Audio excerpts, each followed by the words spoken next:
Czy Państwo może wiecie, gdzie jest scena? No właśnie.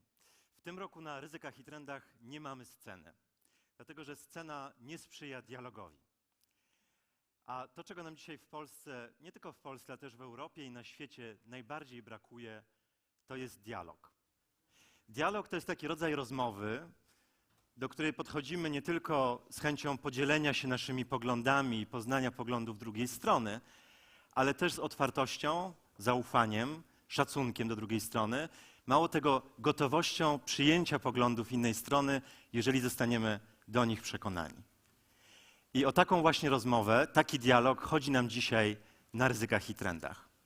Dlatego zrezygnowaliśmy ze sceny, zrezygnowaliśmy z układu scena, słuchacze i postawiliśmy na antyscenę pośrodku tej sali, tak żebyście się Państwo wszyscy czuli częścią tej rozmowy. Jesteście do niej serdecznie, gorąco zaproszeni i bardzo liczę na Państwa udział w tej dyskusji.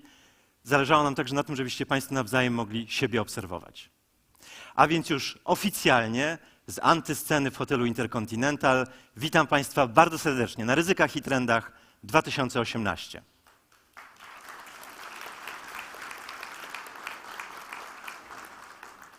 Proszę Państwa, pierwsza część naszej konferencji będzie wyglądała tak jak w latach ubiegłych. Do południa będziemy dyskutować tutaj w tej sali plenarnej, wszyscy razem, o wizerunku Polski za granicą, uwzględniając także trudny tydzień miniony, relacje polsko-izraelskie, o sytuacji globalnej, o zagrożeniach ze strony Korei Północnej, z wydarzeniach w USA, reformie Unii Europejskiej i polityce rosyjskiej. Tutaj w tej sali także o godzinie 11 wysłuchamy wystąpienia pana premiera Mateusza Morawieckiego, który przybędzie do nas krótko przed 11. Po południu, po przerwie obiadowej, zmiana. W tym roku, na trzeciej edycji Ryzyk i Trendów, zaplanowaliśmy dla Państwa ścieżki tematyczne. Z sali plenarnej rozejdziemy się na 3 ścieżki tematyczne poświęcone energetyce, finansom i nowym technologiom.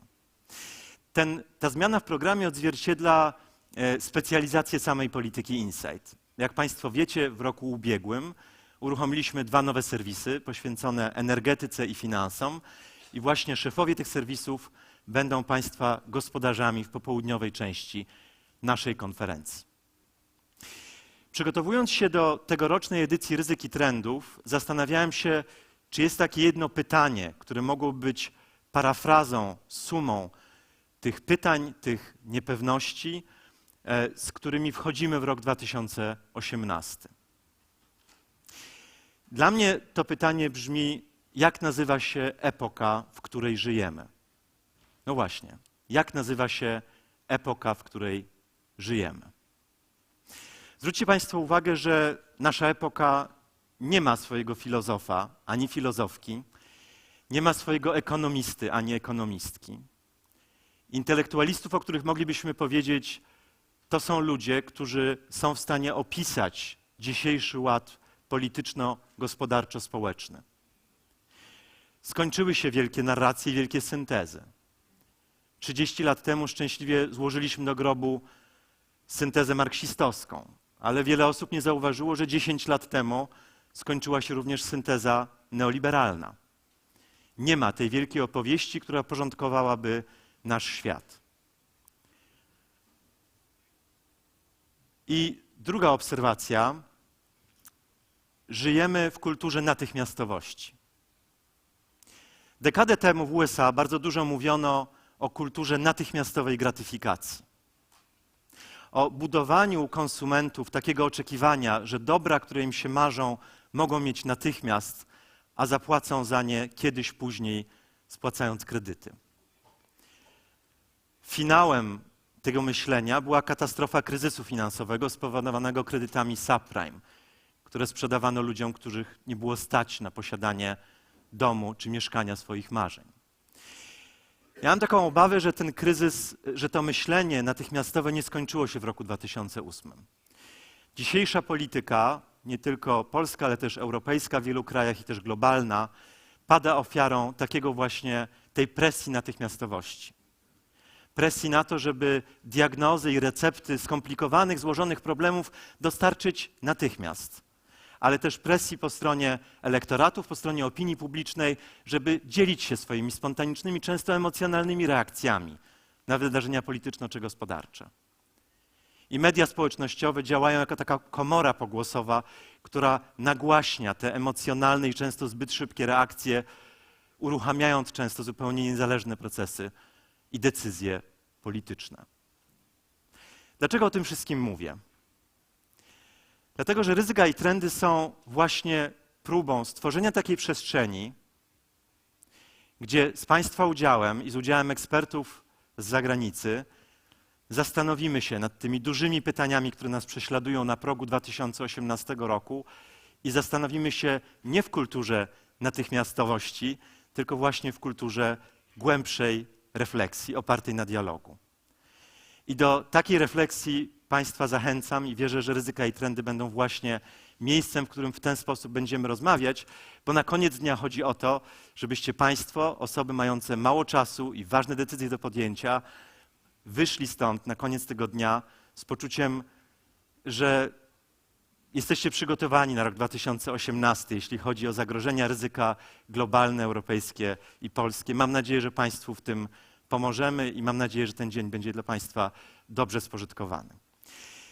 Pytanie o to, jak nazywa się nasza epoka, będę zadawał dzisiaj tutaj na antyscenie, będę zadawał Państwu w trakcie przerw kawowych.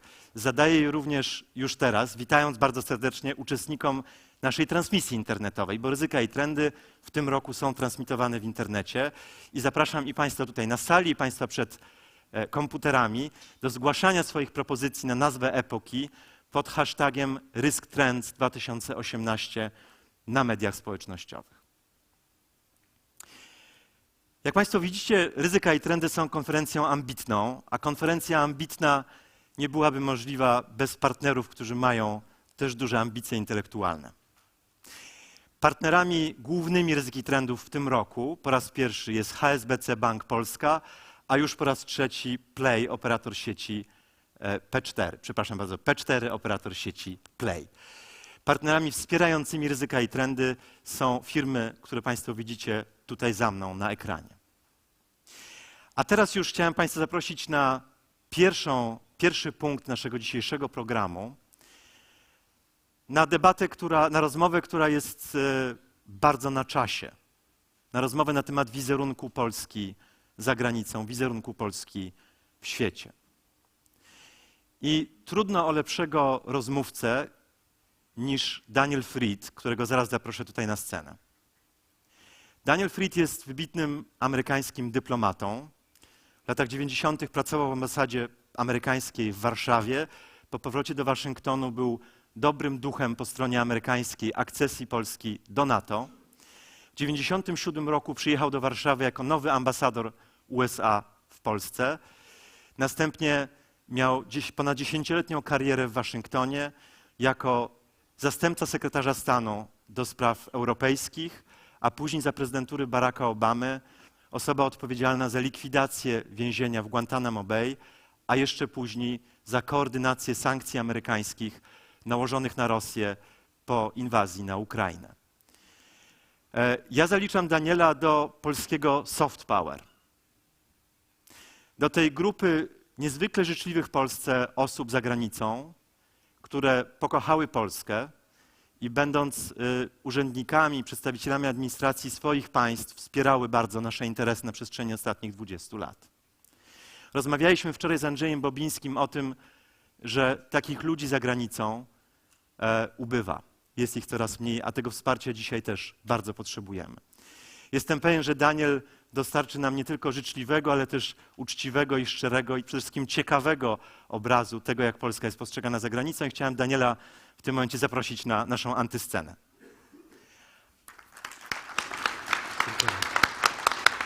A rozmowę z Danielem poprowadzi Andrzej Bobiński. Welcome, Ambassador Fried. Is it true? Do you perceive yourself as part of Poland's soft power? Well, czuję się powiązany z Polską i mam sentyment.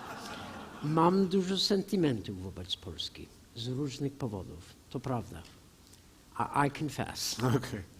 I think it might seem as if we anticipated the whole diplomatic row that ensued, inviting you here because you're probably one of the best speakers to talk about on the issue. That's not true. We invited you because we just wanted to hear what you think about Poland's position in the world today. But I think I have to ask my first question on the recent amendment to the bill on the Sure. Institute of National Remembrance, and to ask you how has that impacted Poland's standing in the world, and what's changed? Let me start by making two observations. One, Poland's reputation in the world has been enormously advanced over the past 30 years. Its reputation was sky high as the leading example of post-communist success. Its influence was growing. It was used as a model for how things work out well. And this was not the work simply of liberal governments. It was the collective achievement of governments of the center, the left, the right, technocratic governments, weird coalitions, every possible combination after 1989, led Poland to a fantastic and unexpected by most success. So that's fact number one. That is a fact. And Poland's reputation was sky high. The second fact is that now there is a conservative Polish government, and that government has a case to make. It has a reasonable set of arguments. I don't want to go into a digression. I'll answer your question. But the current Polish government has a case. It has arguments. And as an American, I can tell you that we worked with all manner of Polish governments. Okay, Mazowiecki, Jan Krzysztof Bielecki, Jan Ferdynand Olszewski, Hanna Suchocka, no, różne rządy, including the center-right governments of 10 years ago. So we're used to dealing with all Polish governments, and it is for Poles to decide. What happened with the nowelizacja, at least in my opinion, is an example of the challenge this government faces. With respect to the historical issues of World War II, Poland and Poles have every right to be offended by stupid, ugly, and ahistoric, cheap accusations, jak tak zwane polskie obozy koncentracyjne. Nie były żadnych. Poland, on the contrary, has every right to be proud of its record in World War II. If one is speaking of the Polish state and the Polish nation jako całość, what was the policy of that state? Well, the London government, which represented the Polish state, had a policy of helping Jews through Żegota. Punkt. And that was not just on paper. You know, Władysław Bartoszewski spent his war doing exactly that. Were there bad acts by individuals? Sure. But the Polish responsibility for those bad actions of individuals when there was no Polish state has to be measured against the actions of other European countries which acted as states. Vichy France, Hungary, Romania. The Jedwabne, sure, that existed. That was not the action of the Polish state or the Polish nation. That was the action of individuals under horrific circumstances. What is Polish responsibility? Well, the only Polish responsibility, it seems to me, is to serious scholarship to discuss the past. And Poland has fulfilled and is fulfilling that responsibility. The best Polish scholarship on the history of World War II, well, the best world scholarship on the history of Poland in World War II is Polish. It is Polish scholars which have uncovered the truth. Poland has nothing to be ashamed of. What does Jedwabne prove except that Poles are like the rest of us? We are all flawed. Now, I'll speak of my nation. Our actions in World War II were generally good, but some of them were morally questionable. Bombing of civilians. We did it. Those are questionable actions. I understand why we did it. I'm not apologizing for it, but those are morally questionable, and those were actions taken in the name of the American state. We have to deal with that. Of course, if you're talking about national responsibility, slavery in America was a state-sponsored and enforced institution. Our depth of responsibility is enormous. And we have trouble to this day dealing with it, as I'm not proud to say the last couple of years of our politics demonstrates. My point is that Poland has nothing to be ashamed of. And it is by examining its own history honestly as a free people. Nie ma żadnej kompromitacji, jest wyzwolenie. Poland liberates itself through honest scholarship and has nothing to be ashamed of. Poland was winning the argument about World War II history, was winning the argument. No one will ever be able to forget the idiotic White House statement about so-called Polish camps under the Obama administration. And Poland used that as a way to teach people the truth, and it was winning the argument. So the nowelizacji IPN did not advance this cause. It sets it back. And I don't see what interest is served. This is an example of problems this government sometimes finds itself in. Let's take another example. This Polish government has a case. It has an argument with respect to the meta-debate in Europe between patriotism and post-national values. It has a case. Poland liberated itself from communism in the name of democracy I wartości, powiedzmy, Konstytucji 3 Maju, and the name of the Polish nation, Razem. Two great causes pod Białym Orłem. And then it leaps into Europe and it finds itself in a Brussels where the prevailing culture is that post-national polity is a superior form of organization, and that the nation-state is in some sense less advanced. Now, I'm exaggerating, but not by much. I had Europeans tell me that America was an inferior form of organization because we were a mere nation. So Poland has a case, and Poland has an argument that Europe must be a Europe of nations. And the Polish conservative arguments is, this is my words, not their words, hey, we didn't sign up for this. We signed up to liberate our nation and be part of Europe as a nation. Well, I recognize that Poland has an argument. Therefore, Poland is poised to be a leader in helping shift that European culture. They have a case.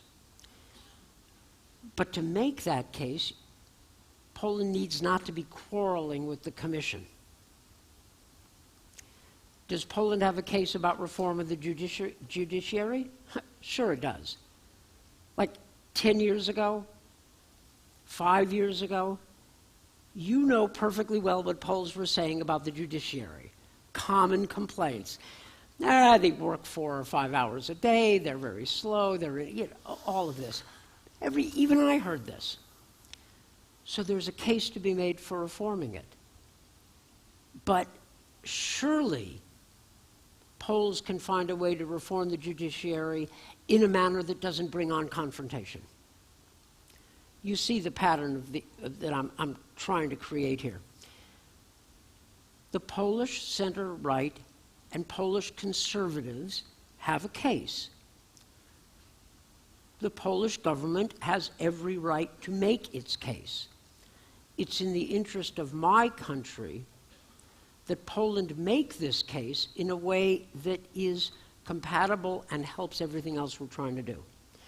And final point. My country needs a strong Poland right now. We have a Russia problem. Like, no kidding. An aggressive Russia, which is not merely going after its so-called sphere of influence. Yeah. I know there were plenty in Western Europe and the United States who said, they're only after their own soy. Those people are beginning to discover their error. And Poles have said for some years, what did we tell you? Yeah, we told you so. We need a strong Poland. Polish-American relations have advanced to a new stage in security cooperation, and I'm glad. Poland is poised to advance to a new stage in Europe as a leading nation. And I want to see this government, or any Polish government, succeed. They can do it. And whatever reason the Polish government chooses for picking the issues in the way it does, I hope it can find a way forward, as Polish governments always have in the past, because we need a strong Poland in a strong Europe. Final thought, a strong Poland is one with strong independent institutions. A strong state has strong independent institutions. A weak state has the Tsar, the secret police, and nothing else. How did Tsarist Russia collapse? How did the Soviet Union collapse? It turns out those states were strong only in the sense that they could beat up a lot of people. They weren't strong because they didn't have a true democratic political base. Poland has excelled when its institutions were backed up by the nation, by society. Delegatura podczas II wojny światowej, Solidarność I pierwsze rządy III Rzeczypospolitej. Look, there's a lot more to say, and don't tempt me, but that will do, I hope that does as an initial answer.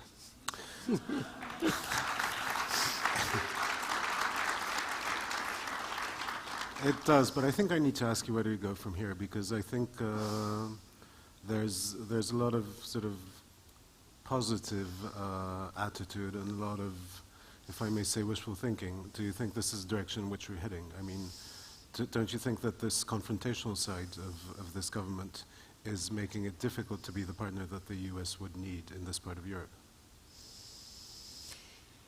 The current Poland will never have a better friend than this current American administration. They want to help Poland.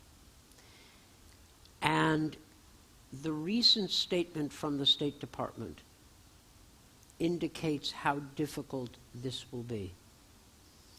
Secretary Tillerson was just here. He didn't have to come here. Trump had just been here. The fact he did come here. And that should tell Poland that the United States wants to help Poland.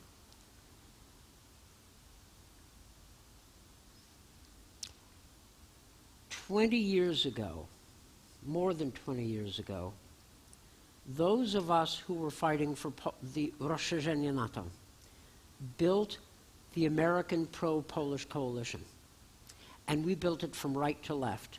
We had the old Reagan people, the human rights Democrats, we had Polonia, the Polish-American Congress, we had the American Jewish Committee, we had everybody. We had opponents too, on the right and the left. But we built that coalition, and it has been useful ever since.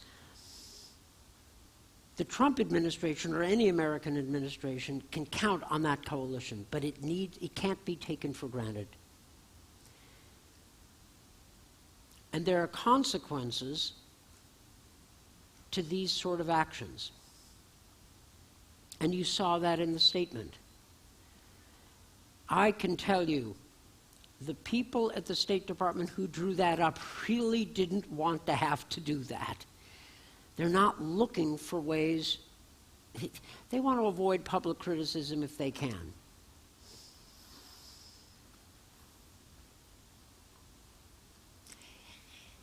This is not a new situation. I remember in the 90s, Poland would get itself into various problems like this, and it could always get itself out of them. So how do we get out of this problem? What would you advise if you were to advise this government? The first 3 steps. Well, first, remember that you're winning the argument, the historical argument. So what are the best grounds for winning that argument? This law is not it.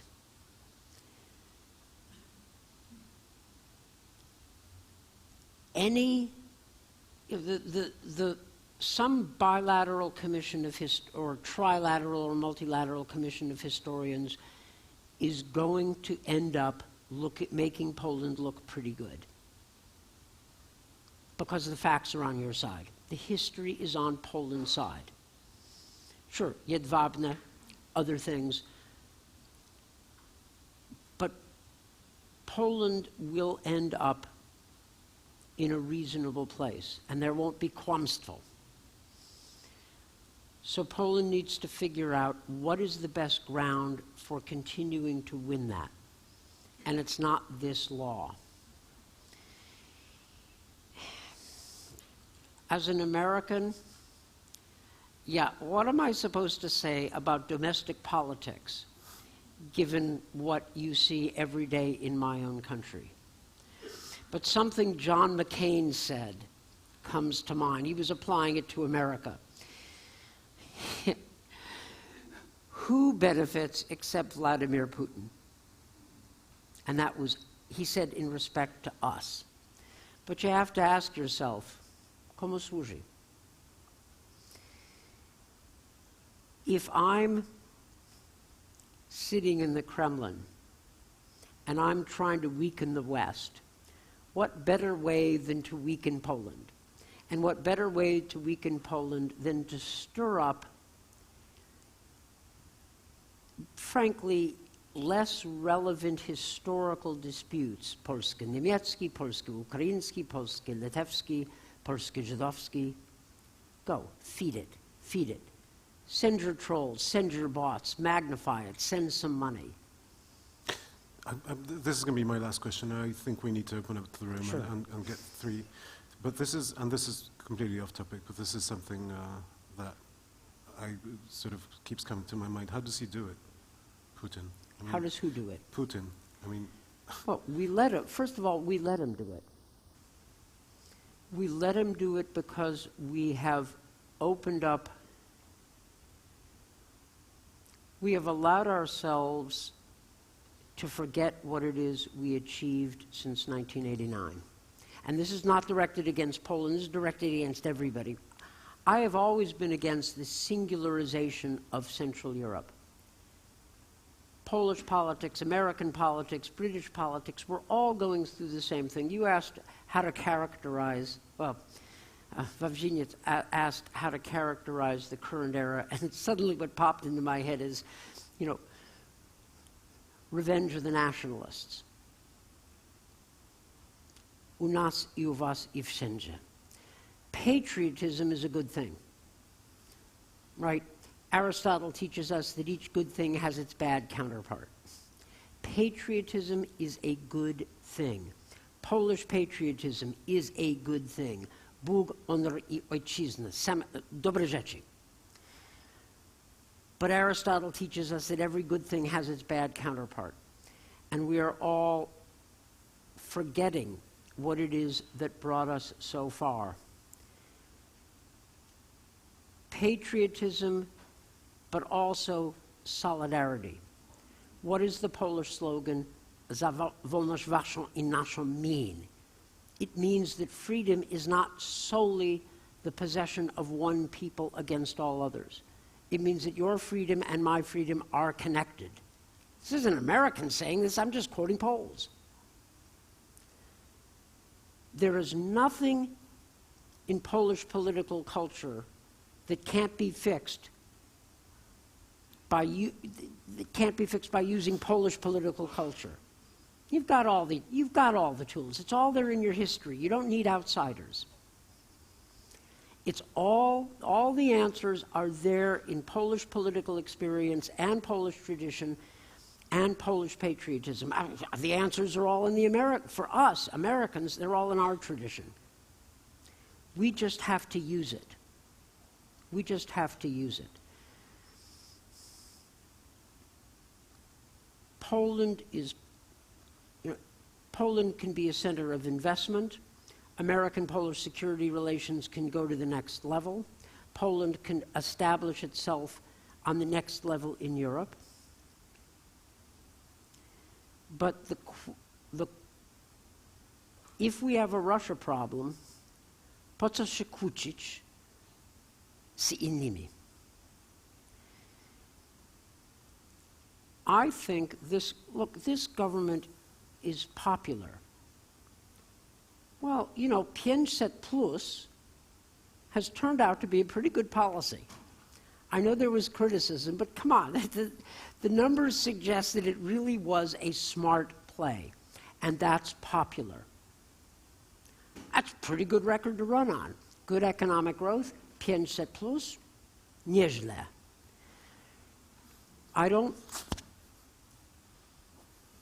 But of course,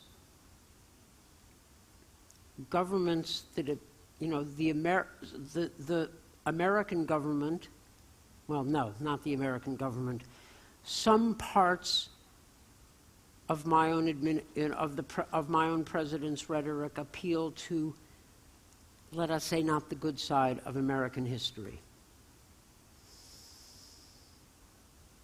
Any short-term political gain is overshadowed by the longer-term political costs, and maybe not even in the longer term. So, yeah, my whole experience with Poland means that I'm optimistic about the ultimate result.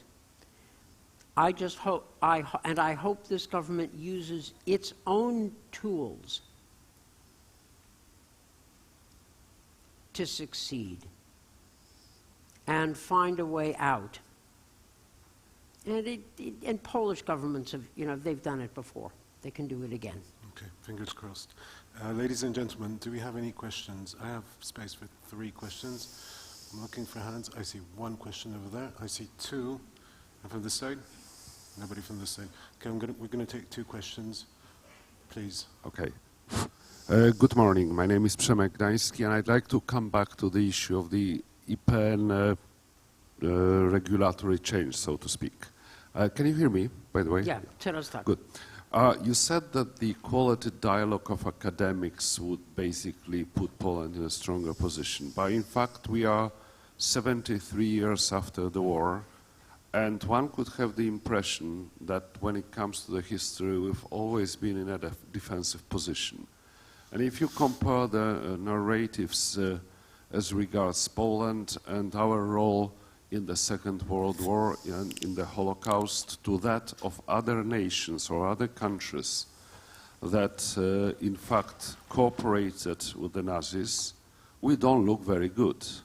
So I wonder if indeed without doing something strong, pretty controversial, if not confrontational, we would get to a stage whereby everybody would know what true role Poles and the Polish nation played during those difficult days.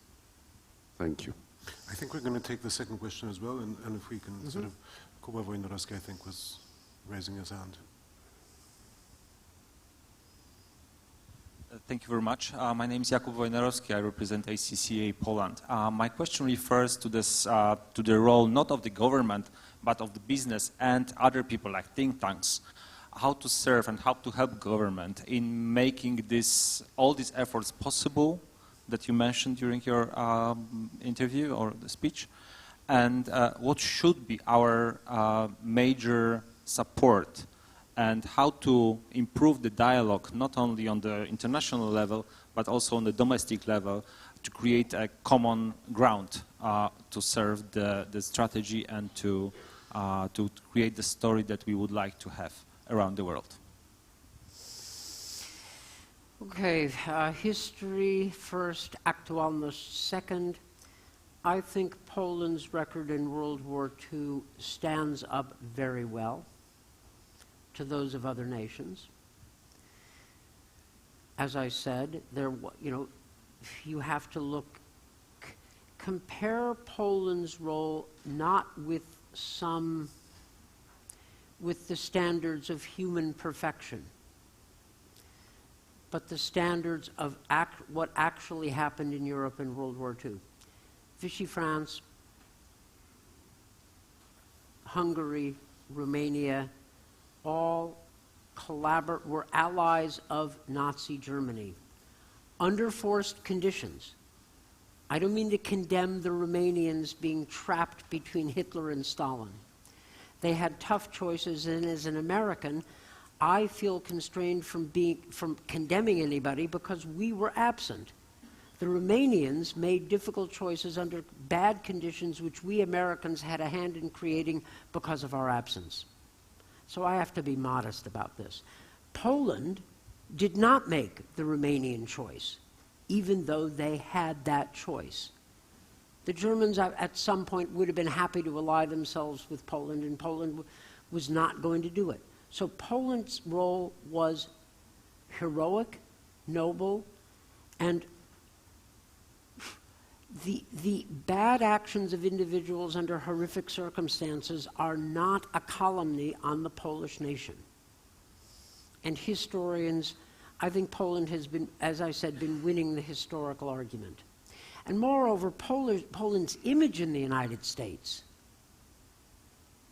had grown enormously. Okay, I know Hollywood is inaccurate, but it is a kind of crude reflection of general views. In the movie, the zookeeper's wife has been told, Poles have said it's Hollywood kitsch. So I'm not defending the movie, but think about it as a popular movie for a popular American audience. What's the role of Poles? What image of Poles is there in that movie? Samopozytywny, completely positive. All the Poles are noble, fine, upstanding people whom you like. I mean, they're all great. And they perform heroically, and that's actually a true story. That's not made up, it's actually true. This reflects the general view of Poland that was developing in the United States. That's pretty good. All right, now today, what can think tanks do? What can business do? I think it's important to increase contacts between Poland and the United States.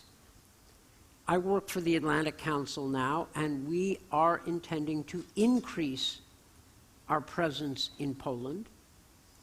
I think it's important to work with the government, with civil society, with everybody on common issues.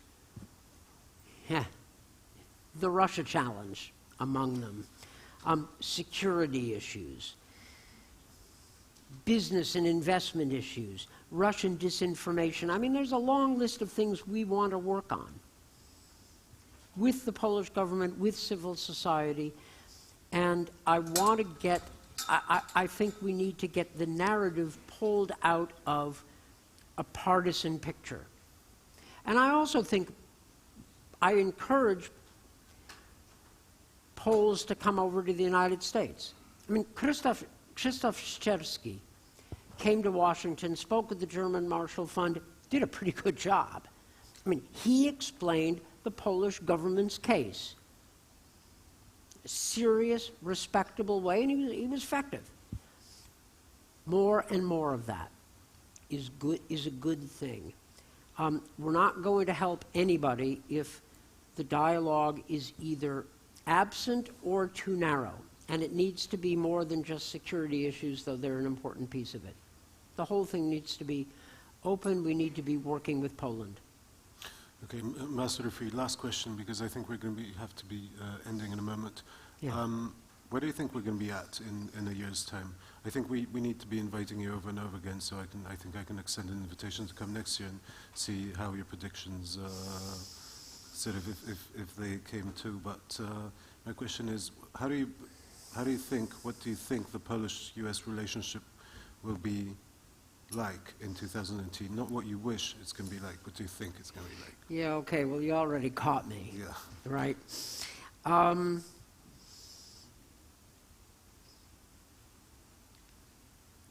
There's one big if. The Polish government needs to find a way to park and manage some of the more contentious issues. Now, it's hard to do it on the nowelizacja when it's a hot issue. In fact, now is the time for Poland to look at fixing some of the other issues while nobody's watching. Right? You know the argument. We can't fix this because everybody's watching, it's too politicized. All right, well, fix things when nobody's watching, when it's not politicized, and then make sure all the stakeholders know you fixed it.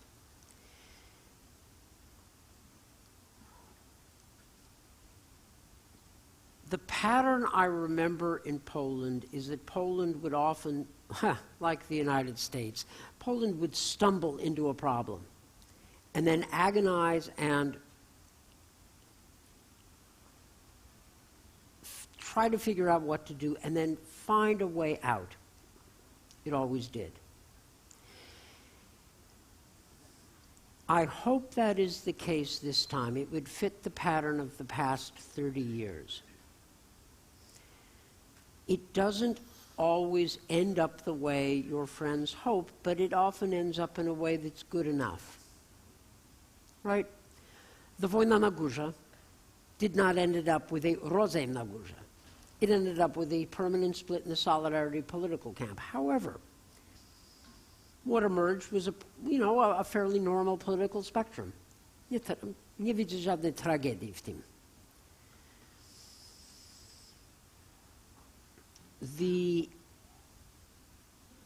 Also, the Polish government, I mean, it's not for me to discuss what's in its interest, but what have they done well? Like, just well. Well, the economy is doing what? How fast is growth? 500 plus economic growth. Concentrate on what works. People vote their pocketbook, right?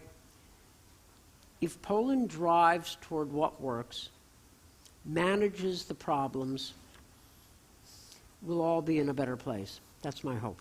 Okay, thank you very much. I think at 11 o'clock we're going to hear Prime Minister Morawiecki tell us in which direction Poland is going to be driving this year. So please stay with us, and please be back in this room at the latest by 10:55. And thank you very much, Ambassador Fried.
2, 3. Prawy, raz. Mamy? Okej, dzięki.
3, ale prawy. Okej, dzięki.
Szanowni Państwo, witam Państwa po przerwie kawowej. Witam bardzo serdecznie tych z Państwa, którzy dołączają na konferencję Polityki Insight, Ryzyka i Trendy, którzy dołączyli tutaj na miejscu, bądź dołączają za pośrednictwem transmisji telewizyjnych. Jest mi niezmiernie miło powitać naszego specjalnego gościa, pana premiera, który jest już z nami. Pan Mateusz Morawiecki był gościem Ryzyki Trendów przez wszystkie 3 edycje, ta jest 3. Na początku jako minister gospodarki tutaj w tej sali prezentował taki wstępny zarys strategii odpowiedzialnego rozwoju, a w ubiegłym roku uczestniczył w dyskusji o gospodarce globalnej. Dzisiaj pan premier będzie mówił o sprawach międzynarodowych, globalnych i europejskich. Panie premierze, niezmiernie cieszymy się z tego, że jest pan po raz 3 na Ryzykach i Trendach. Witamy i zapraszam do zabrania głosu.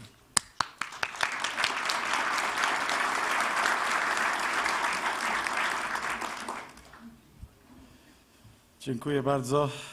Państwo ministrowie, Państwo parlamentarzyści i wszyscy szanowni Państwo. Też cieszę się, że mogę podzielić się swoimi refleksjami na temat tych głównych wyzwań, które nas czekają w najbliższych czasach. I może zacznę od tego, że 10 lat temu, kiedy nasz kryzys, który powiedziałem nawet nasz, bo on już jest z nami, prawda, już się przyzwyczailiśmy do niego, już przepoczwarza się od czasu do czasu, zmienia, ale cały czas jest, kiedy on wybuchł, mniej więcej równo 10 lat temu, to wówczas trendy wyznaczały ryzyka, można powiedzieć.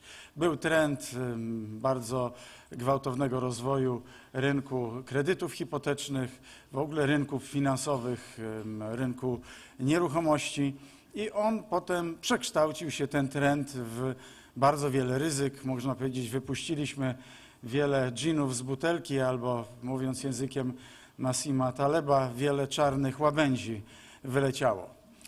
Dzisiaj, po 10 latach, mamy do czynienia z sytuacją trochę odmienną, trochę odwrotną, bo powiedziałbym przewrotnie, że ryzyka dzisiaj wyznaczają trendy. To nie trend, który akumuluje się, o którym mówimy sobie czasami tak, że jak już taksówkarz opowiada nam, że kupuje akcje, to znaczy, że trzeba sprzedawać te akcje, że jest bardzo niedobrze, jest trend na rynku akcji, na rynku obligacji.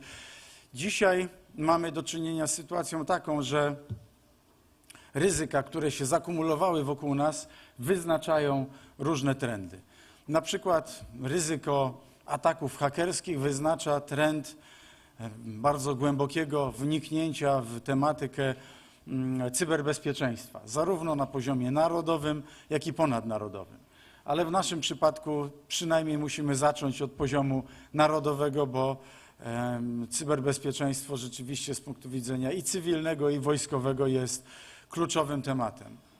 Czy podobnie można powiedzieć polityka monetarna? Ona była kluczowa i jest cały czas kluczowa w obszarze mitygowania tych ryzyk, w którym się znaleźliśmy, ale jednocześnie też ona rodzi pewne ryzyka nowe, bo nie wiemy do końca, jak wyjdziemy z tej pułapki bardzo wysokich bilansów banków centralnych. Jak popatrzymy sobie na bilans banków centralnych wszystkich głównych świata, czyli amerykańskiego, europejskiego, japońskiego, chińskiego, brytyjskiego, ale zwłaszcza, powiedzmy, zwłaszcza tej 5, to te bilanse banków są powiększone kilkukrotnie w porównaniu do czasu sprzed kryzysu i na dobrą sprawę nie wiemy do końca, jak z tej pułapki wyjść. Więc można powiedzieć, że żyjemy właśnie w takim czasie, kiedy te ryzyka, które się zaakumulowały,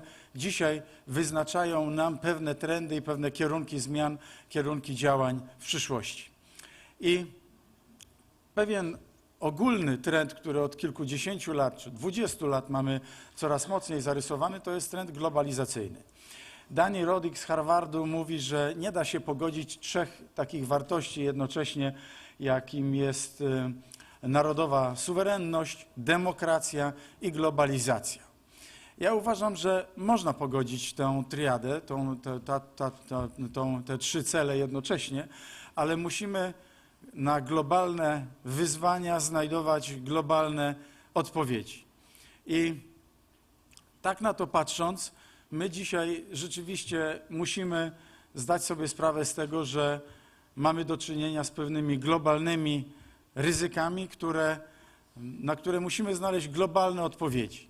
No popatrzmy na przykład na rynek od strony konkurencyjności, czyli kluczowej wartości każdego myślenia o wolnym rynku, o równym dostępie do wolnego rynku, o równych szansach w jakimś znaczeniu tego słowa na pewno, bo to jest myślenie o tym, czy małe i średnie podmioty mogą rzeczywiście bez przeszkód konkurować z tymi większymi, globalnymi, międzynarodowymi korporacjami.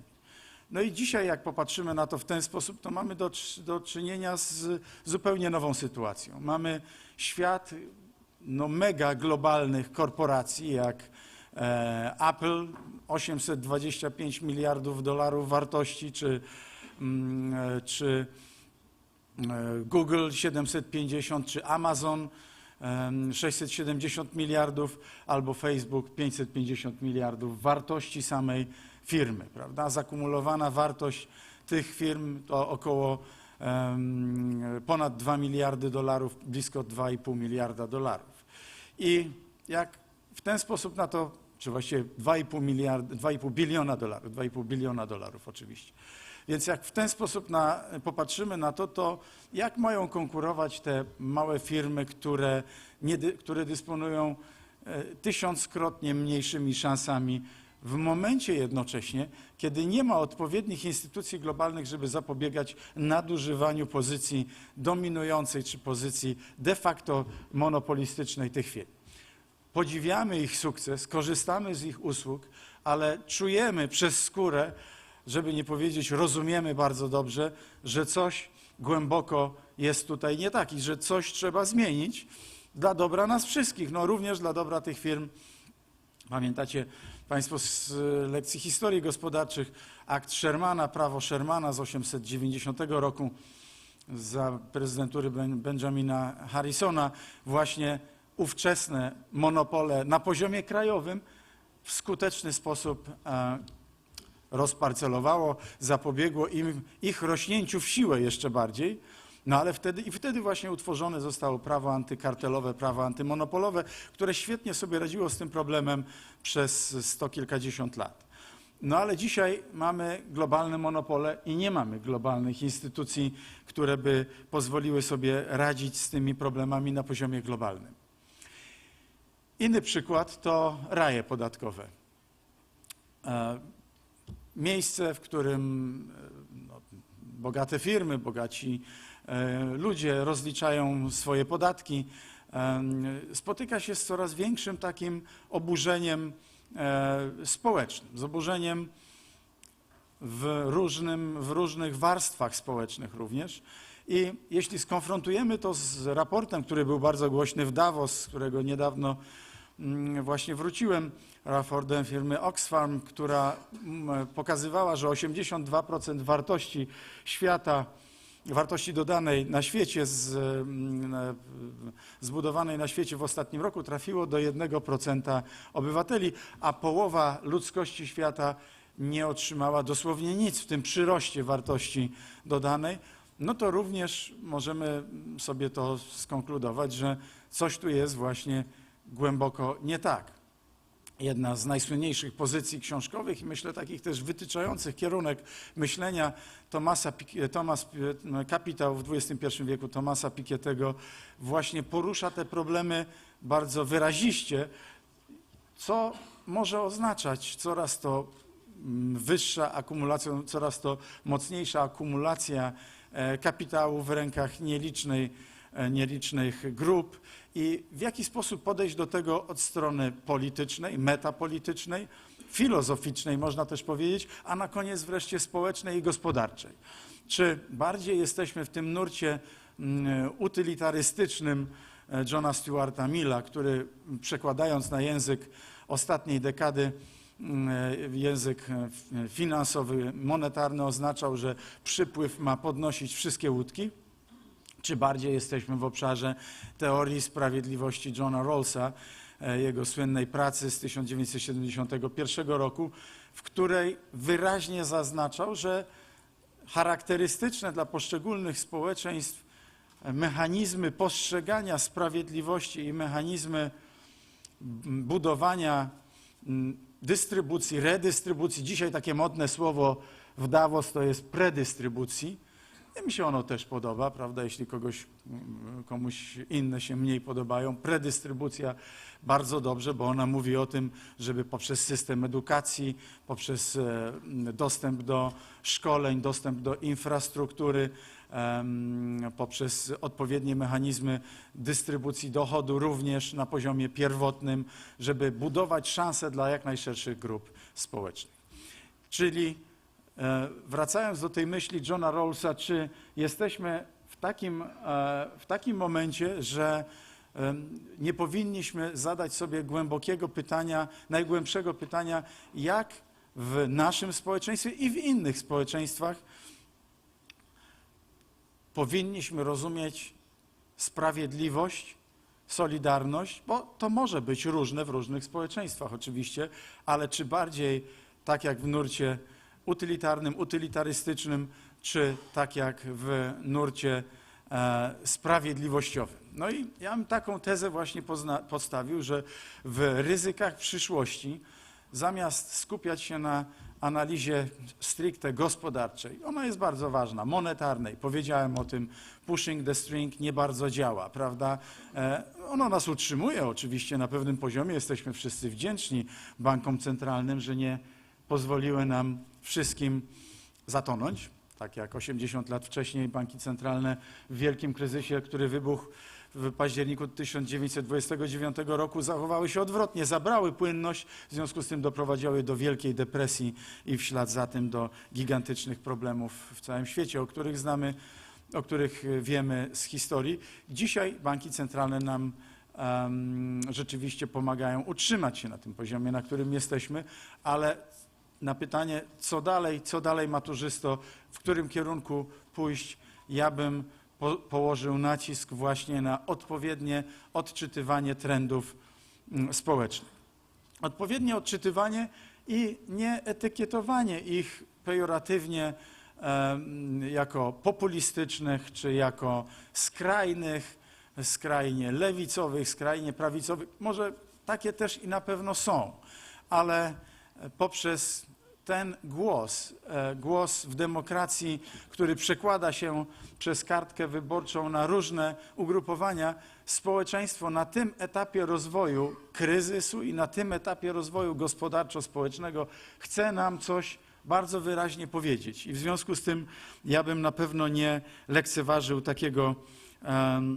takiego głosu, który się w wielu miejscach Europy, w wielu miejscach świata pojawia.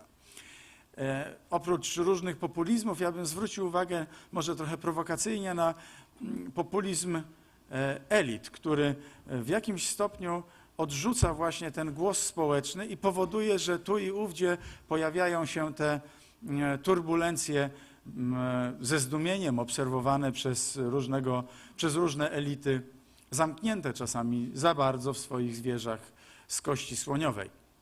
Ten populizm elit mówi właśnie cały czas jakby językiem minionej epoki, językiem epoki sprzed no co najmniej 10-20 lat, kiedy wydawało się, że w tej erze wielkiego the great moderation, wielkiego umiarkowania, wszyscy będą zadowoleni. Dzisiaj wiemy, że to była epoka wielkiego nieumiarkowania, właśnie te poprzedzające 20-25 lat, poprzedzające nasz czas wychodzenia z kryzysu, odnajdowania nowych trendów. I kiedy myślimy o tym, co zaoferować społeczeństwu, musimy też wziąć pod uwagę ten trend, który się narodził nawet może nie z ryzyka, tylko z wielkiej szansy,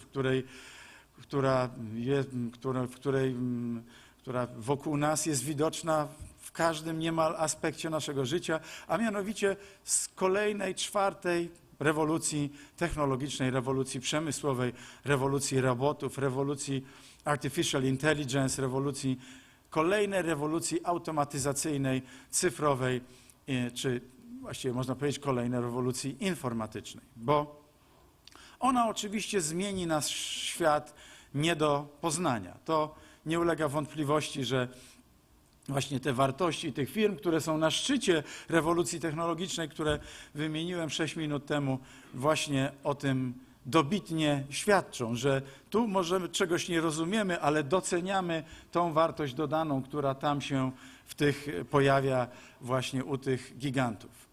Ale jednocześnie też wszystkie opracowania o tym, ile rodzajów prac odejdzie w przeszłość, ile zawodów dzisiejszych zostanie zastąpionych przez roboty, nie możemy chować głowy w piasek, bo te szanse, jednocześnie ryzyka dla dziesiątków, dla setek milionów, dla może miliardów ludzi, nie może, na pewno dla miliardów ludzi, jednocześnie też tylko wtedy okażą się trendem pozytywnym, jeżeli w odpowiedni sposób zastosujemy teorię sprawiedliwości Johna Rawlsa. I uważam, że dzisiaj jesteśmy na tak krytycznym zakręcie interpretacji tych trendów w przyszłości, że może ona nas, ta droga za zakrętem zawieść zarówno do nieba, jak i do piekła. Zarówno w rozwój do tej pory, oczywiście odkrycia do tej pory nieznane, które chyba najlepiej obrazuje hasło sztucznej inteligencji, ale również jeżeli nie zbudujemy nowego modelu gospodarczego, nowego kontraktu społecznego, bo ten kontrakt społeczny, który był aktualny po II wojnie światowej, się zdecydowanie dezaktualizuje. Ten kontrakt społeczny, który mówił: większość z was, ogromna, wszyscy właściwie będziecie mieli pracę. Wy ludzie, wy obywatele. Każdy ma szansę być członkiem klasy średniej. Poprzez edukację, poprzez ciężką, uczciwą pracę będziecie mieli tą pracę, będziecie członkiem klasy średniej. Ten kontrakt społeczny w dużym stopniu się dezaktualizuje, bo socjologowie, ale też ekonomiści wyraźnie wskazują poprzez badania dochodów, rozkładu dochodów, że żyjemy w takim momencie, że to dzisiejsze pokolenie nie tylko nie ma gwarancji, że będzie na lepszym poziomie materialnym żyło niż pokolenie ich rodziców, ale wręcz jesteśmy w epoce zagrożenia tym, że nowe pokolenie będzie w dużo mniejszym stopniu partycypowało w owocach rozwoju gospodarczego. Więc mechanizmy predystrybucyjne czy redystrybucyjne, które tworzymy, jednocześnie skorelowane z tymi schumpeteriańskimi mechanizmami kreatywnej destrukcji i mechanizmami budowy wartości dodanej, budowy firm po prostu małych, średnich, czyli tworzenia warunków konkurencyjności, są niezwykle ważne. I tu przejdę do kolejnej części mojej wypowiedzi. Popatrzyłem akurat na dyrektora zarządzającego Polityka Insight, który zrobił taki bardzo dobry raport pół roku temu, czy może już trochę wcześniej, raport, w jaki sposób Europa nowa, czyli nasze państwa Europy Centralnej, są traktowane z punktu widzenia zasad konkurencyjności i pomocy publicznej przez Komisję Europejską w stosunku i w porównaniu do Europy Zachodniej. Otóż tutaj z tych badań jasno wynika, że Europa Wschodnia jest dyskryminowana przez Komisję Europejską z badań Polityki Insight w porównaniu do Europy Zachodniej, jeśli chodzi o traktowanie pomocy publicznej, która jest niezwykle ważnym elementem każdej polityki konkurencyjności, w tym również polityki konkurencyjności na poziomie i polityki konkurencji, prawa konkurencji na poziomie Unii Europejskiej, której emanacją instytucjonalną jest Komisja Europejska, która wykonuje to prawo. Czyli tam poprzez bardzo prostą analizę porównawczą, ile razy skarcone zostały o wiele mniejsze przypadki udzielania pomocy publicznej w krajach takich jak Republika Czeska, Węgry czy Rumunia, Polska, Litwa czy Łotwa w porównaniu do potęg gospodarczych, jakim są Niemcy, Francja czy Wielka Brytania albo Hiszpania. I no, nawet jedną liczbę mogę podać, bo ją pamiętam, to 50%, a precyzyjnie 48% kar nałożonych zostało na kraje Europy Środkowej, gdzie porównując naszą wagę gospodarczą, nasze łączne PKB do PKB krajów zachodniej Europy, dojrzałej Europy, widać bardzo wyraźnie, że coś tutaj jest głęboko nie tak, że komisja odpowiedzialna, część komisji odpowiedzialna za politykę konkurencji, za prawo konkurencji w dużo bardziej surowy sposób ocenia nas, którzy próbujemy od dołu delikatnie budować niektóre przemysły, wspierać niektóre przedsiębiorstwa w bardzo trudnych czasach kryzysowych, podczas gdy naszym przyjaciołom i partnerom z Europy Zachodniej można więcej i uchodzi dużo bardziej na sucho ich działania. Najlepszym przykładem tutaj, żeby nie być gołosłownym i sięgnąć do gospodarki realnej, jest przemysł stoczniowy. Dla tych z Państwa, którzy będą chcieli sięgnąć głębiej, zobaczycie bardzo szybko, jak znakomicie poradziły sobie z tym wielkim kryzysem, gdzie Korea, Japonia i Chiny zabrały cały przemysł stoczniowy do siebie, bo tam jest zbudowanych 90% pojemności tankowców, kontenerowców i innych statków na świecie, ale jakoś Holendrzy, Niemcy, Francuzi potrafili sobie poradzić z tym. Dość przypomnieć przykład stoczni Saint-Nazaire, jednej z największych stoczni w Europie, która została znacjonalizowana i tutaj pan prezydent Macron w ogóle nawet nie krygował się, używając tego słowa, że właśnie tak, znacjonalizowałem tę stocznię Saint-Nazaire i to było pół roku temu, szanowni państwo, a nie 55 lat temu, co warto też przypomnieć w kontekście debaty u nas w Polsce, kiedy pojawiają się przypadki repolonizacji, wiążącej się zresztą z działaniami wolnorynkowymi, bo to ktoś chce coś sprzedać, no to głosy tutaj u nas gdzieniegdzie pojawiają się bardzo krytyczne. Oczywiście bardzo cenię sobie każdą krytykę, ale pragnę zauważyć, że te miary porównawcze czasami są zupełnie inaczej przykładane do przypadków polskich, inaczej do Polski czy Europy Środkowej, a inaczej w dojrzałych demokracjach. Naszą receptą Polski na te dwa płuca Europy, jak mówił Jan Paweł II, to wschodnie i zachodnie, i tu możecie się Państwo zdziwić, jest więcej wolnego rynku w jednolitym rynku europejskim. Więcej wolnego rynku w jednolitym rynku europejskim, bo dziś mamy do czynienia z takimi coraz częściej stosowanymi, zawoalowanymi elementami protekcjonizmu swojego rynku. A dojrzałe państwa, jako te silniejsze, w łatwiejszy sposób mogą to robić. Widać to bardzo wyraźnie po 4 swobodach. Swoboda przepływu dóbr jest właściwie w 100% niemal wykonywana bez przeszkód na jednolitym rynku europejskim. Ale już swoboda świadczenia usług zupełnie odwrotnie. Nie mamy do czynienia z powiększeniem zakresu swobody świadczenia usług, tylko ten zakres swobodnego świadczenia usług się właściwie zmniejsza, co widzimy wyraźnie po dyrektywie o pracownikach delegowanych, dyrektywie transportowej, o pakiecie mobilności, który jest tu w Europie Centralnej nazywany pakietem demobilności czy antymobilności.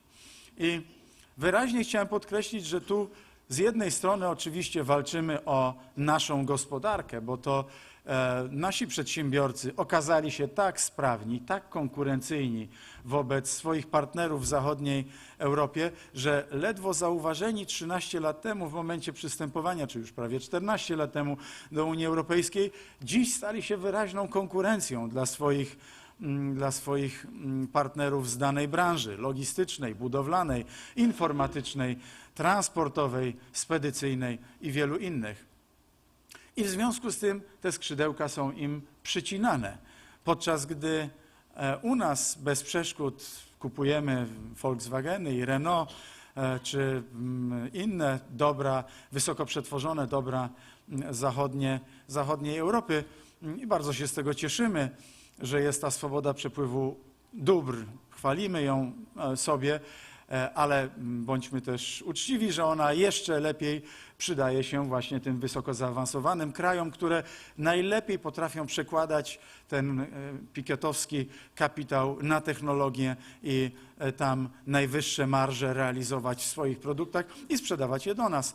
My w niskomarżowych sektorach usług nie mamy dzisiaj do czynienia z taką swobodą, jaką nasi partnerzy w zakresie przepływu dóbr, kapitału czy ludzi. A więc te 3 swobody, które najlepiej służą bogatszym krajom, możemy tak sobie szczerze powiedzieć, są dużo bardziej realizowane i przestrzegane na jednolitym rynku europejskim niż swoboda świadczenia usług, więc więcej wolnego rynku na jednolitym rynku europejskim to byłaby taka recepta, którą my z Europy Środkowej zdecydowanie byśmy zalecali.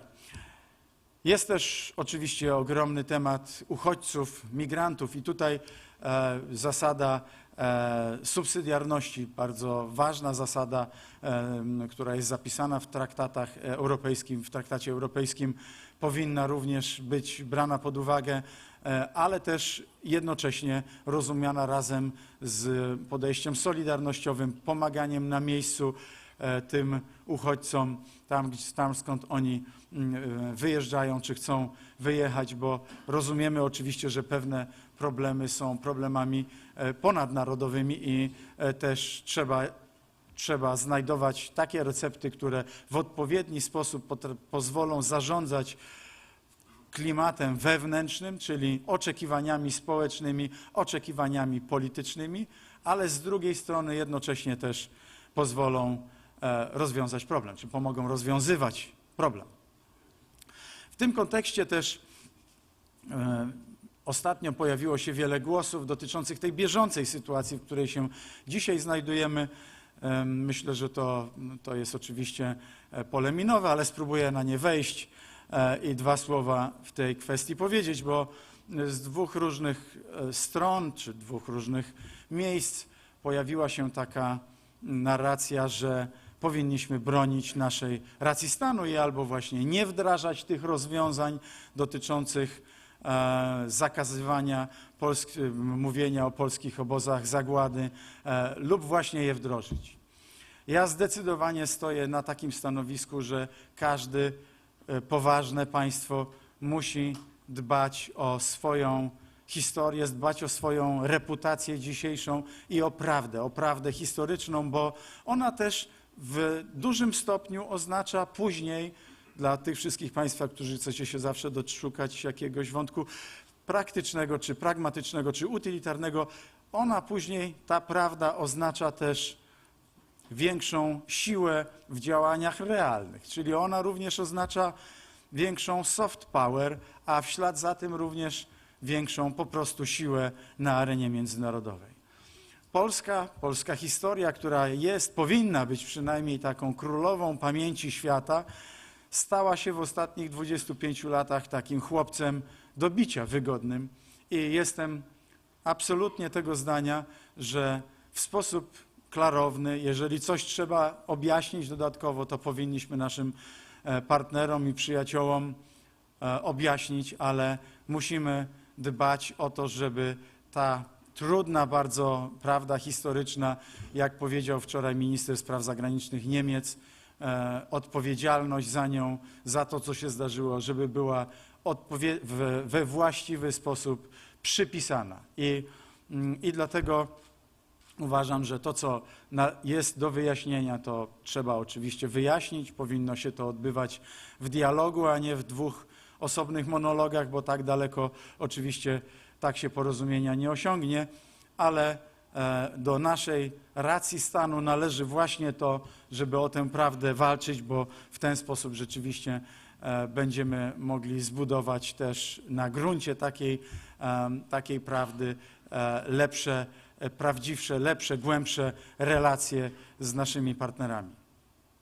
Szanowni Państwo, podsumowując tych kilka wątków europejskich, czy globalnych, europejskich i polskich, do których się odnosiłem, ich wspólny mianownik wiąże się z tym, o czym wspomniałem, że dziś w sposób dla nas nie do końca jeszcze rozpoznany na pewno wchodzimy w obszar ryzyk i trendów właśnie nierozpoznanych, które rodzą ogromne nadzieje, bo jednocześnie tak jak wielka zielona rewolucja, rewolucja nawozów zlikwidowała praktycznie głód na świecie, ten głód jest dla jasności protokołu tutaj oczywiście powiem, że jest ten straszny głód w niektórych miejscach świata, ale on jest efektem braku mechanizmów dystrybucji, a nie braku ilości pożywienia na świecie. To się stało dzięki rewolucji zielonej, rewolucji nawozowej, rewolucji efektywnościowej w rolnictwie. Tak dzisiaj wchodzimy w taką epokę, gdzie coraz mniej mamy problemów z dobrami materialnymi, ale coraz więcej jest problemów właśnie w odpowiednim podziale tych dóbr, wiążącym się z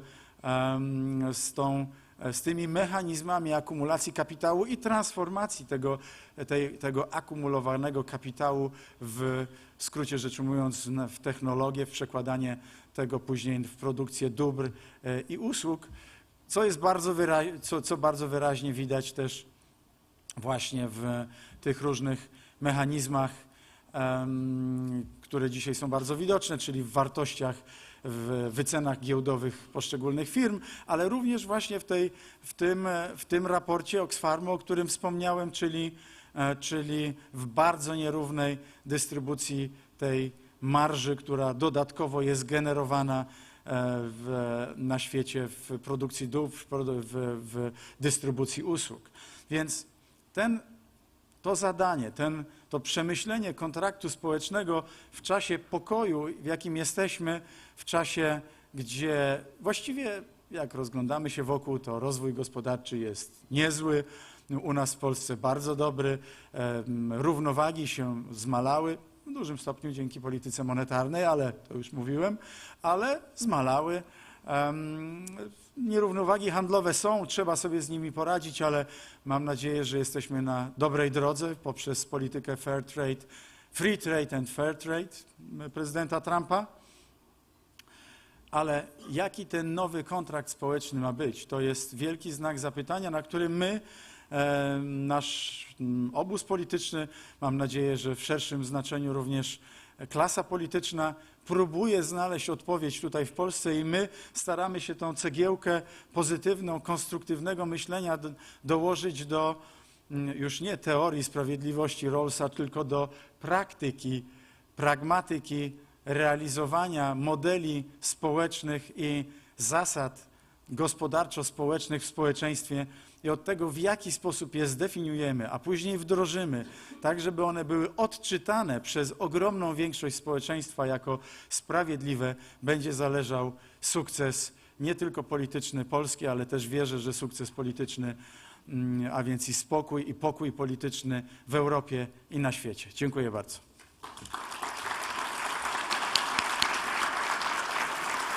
Dziękujemy bardzo. Pan zostaje z nami? Tak? Proszę.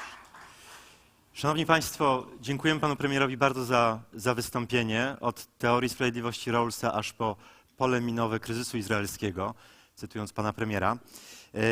Teraz rozpoczyna się debata globalna, w której będziemy rozmawiać o ryzykach i trendach w skali globu. Nawiązując do tego, co Pan Premier powiedział, rzeczywiście jesteśmy na krytycznym zakręcie interpretacyjnym i albo za tym zakrętem niebo, albo piekło. I do dyskusji o tej dzisiejszej trudnej, skomplikowanej, niejasnej, zamglonej sytuacji chciałbym zaprosić naszych gości i pozwolę sobie przejść na angielski, aby zmniejszyć ich dysonans poznawczy związany z wejściem na salę. So we are starting the global debate about the global risks and trends shaping the world in 2018.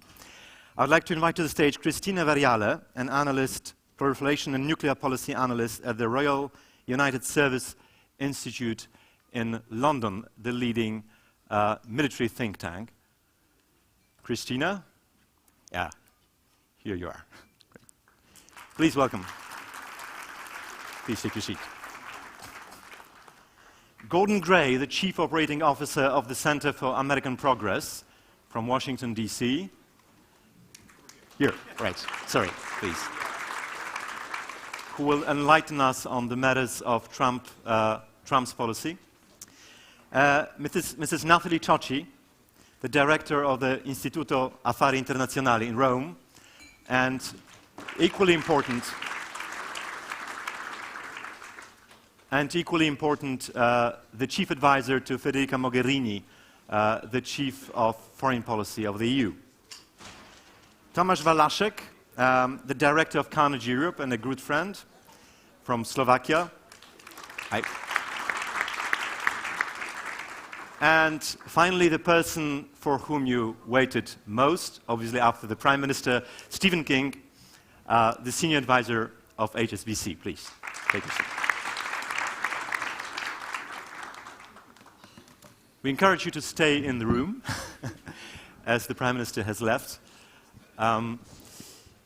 Yes, we are in for, I'm sure, for a great discussion, because the global debates at Risks and Trends are always a big thing. We have about 1 hour and a half to go, and we are bent on letting our participants join the conversation. So there will be no excuse with too long-winded answers. We really like to get some questions from the audience. As we all know, the world is a complicated place these days, and I wanted to start actually with Gordon and ask you about the situation in the United States and in Washington, D.C. Where are we right now with the Russia inquiry, which will be the chief shaping factor as we go forward this year into the Trump presidency? Well, one of the things that has struck me about the investigation thus far is that we've already seen the indictment of the National Security Advisor, the indictment of the campaign manager, the indictment of the campaign manager's deputy, the indictment of a foreign policy advisor. And notwithstanding these 4 indictments, which in normal times would create quite a stirring, quite a controversy, there's an expectation that the investigation is going to lead to more criminal indictments. Robert Mueller, he used to be the head of our Federal Bureau of Investigation, is a legendary prosecutor. He assembled an excellent team of associates who have a lot of experience in pursuing organized crime and money laundering. And I think the money laundering aspect of this investigation is what is most likely to turn up the most dramatic possibilities of further charges. How high they go, I don't know. And could you enlighten us as to, so we get a good grip, a good understanding of the situation, on the legal situation of the president as such? I mean, if Mueller does produce some kind of, well, not testimony, but actually proof or credible indication that there has been malfeasance or criminal acts, what does that imply for the White House? And what is the procedure? Notwithstanding your request for not long-winded answers, okay. Let me go back just a little, give a little bit of historical context, because it very much answers your question. Since we're not a parliamentary democracy, governments don't rise or fall. Mm-hmm. The venue for removing high officials from office, including the president, is the impeachment process. It's a 2-step process. Impeachment requires a majority vote of the House of Representatives, or lower house. That's akin to an indictment. Then, if a president is impeached, then action moves to the Senate, the upper house, where it takes a 2/3 majority to convict. In our history, the impeachment of the president has really been seriously in play 3 times. Once was in 1868, right after our Civil War. President Andrew Johnson was impeached, but was not convicted by the Senate. It was 1 vote short.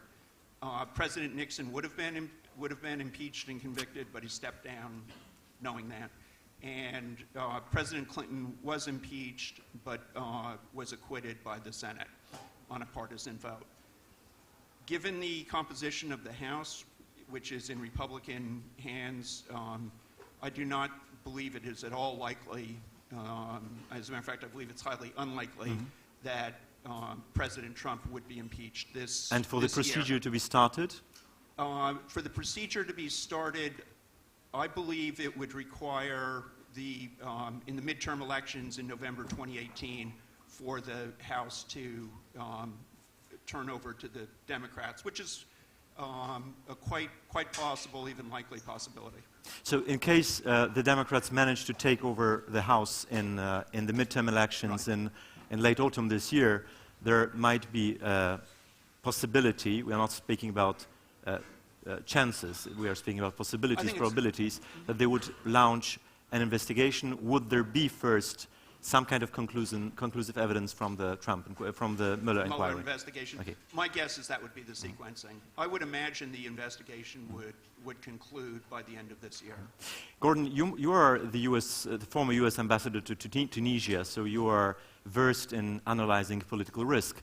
What would that imply if you look from a perspective of another country? If the U.S. president gets, if the procedure starts, what would that imply for world order and international relations? What would that mean?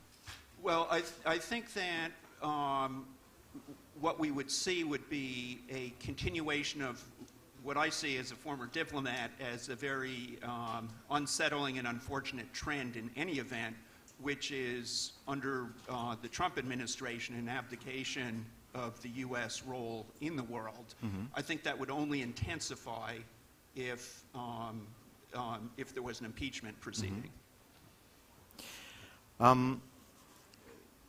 Who might run against Donald Trump, assuming that he continues to be president until the end of the term?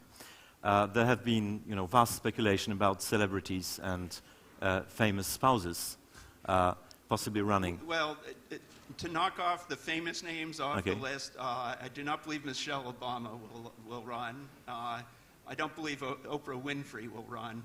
But the number of U.S. senators who have indicated a great interest in running is, probably 5 or 6 senators from New York, New Jersey, California are all frequently mentioned as possibilities. The mayor of Los Angeles. I think we're going to see probably just as we saw in the 2016 Republican primaries, where there were something like 16 or 17 candidates. I think there are going to be a high number of candidates. What's also interesting is whether former Vice President Biden will run. That's a real possibility. I wanted to turn now to Natalie and to go across the pond from the US down to Brussels and talk a little bit about Europe, where we are these days. At the end of 2017, everybody was talking we are in for a great year in Europe because we have started Brexit negotiations. The EU has shown a hard, clenched fist to the British. The institutions are re-energized, and President Macron is in his pole position, so to say, in European policy. And all we are waiting for actually are the German elections and Mrs. Merkel to get the renewal of her mandate. Now we are in quite a different spot these days. Macron is perhaps in his starting blocks, but Mrs. Merkel doesn't have a government. Do you think there will be really a push for European reform in Europe? This is my first question. And the second, could you draw the chief lines that you see these days between member states? I mean, I would say that answer to the first question is yes. I think it's useful to sort of step back and think where we've come from, and we've come through basically the darkest moment in the EU's history. I mean, if we take the year starting from June 2016 to May 2017, a year that was coming after the Eurozone crisis, the so-called migration crisis, in which we had a sequence of elections following the UK referendum on Brexit, in which we literally thought, this may be it. The project that we've been building over the last 60 years may simply come to an end. Now, I say this because I think it's useful to recognize the fact that we are no longer in that place. There have been major policy developments, think about defense. There has been, I think, quite an important polity reawakening. If we think about the Pulse of Europe demonstrations, the kind of mobilization that happened during the 60th anniversary of the Rome Treaties. There has been then the political possibility, indeed presented by the election of Emmanuel Macron, and now here we are waiting.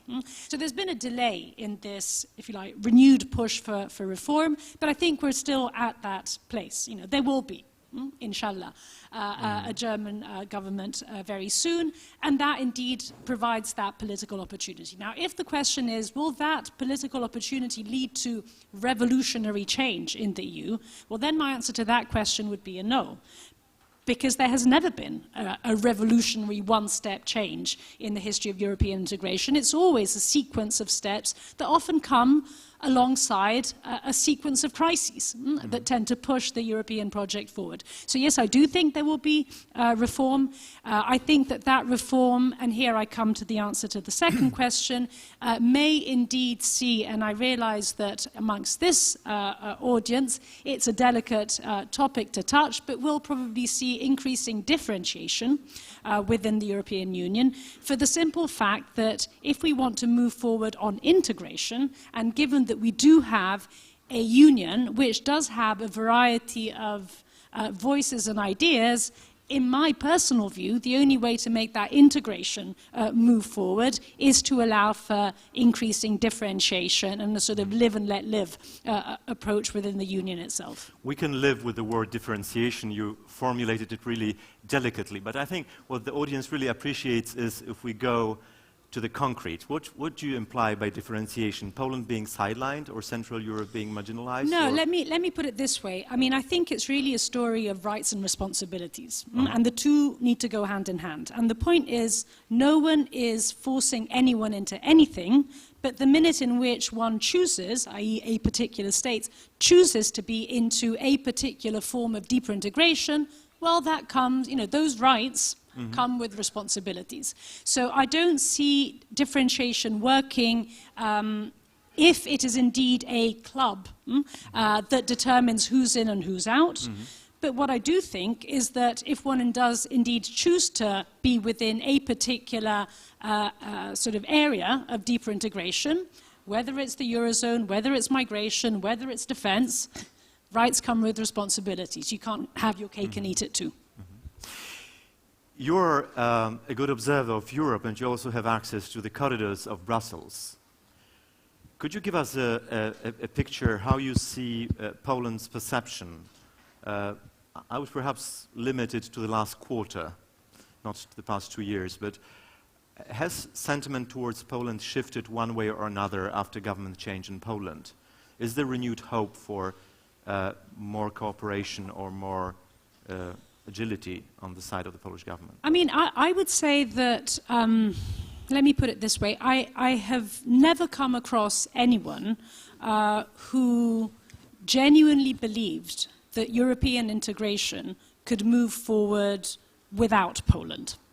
So I think Poland really is viewed as a core, a central country, a central member state in the European project. And this, I think, is the long view. And I think that actually never changed. So indeed, precisely because that is the conviction, there is obviously a great deal of anxiety if that member state, which is viewed as a core member state, is seen as going off on a tangent when it comes to issues that, of course, we're all familiar with. So I want to put it in these terms because I really think there's a silver lining to it. If Poland was not viewed as so critical to the European integration project, there would not be the degree of worry and anxiety that there has been in the EU concerning Poland's trajectory.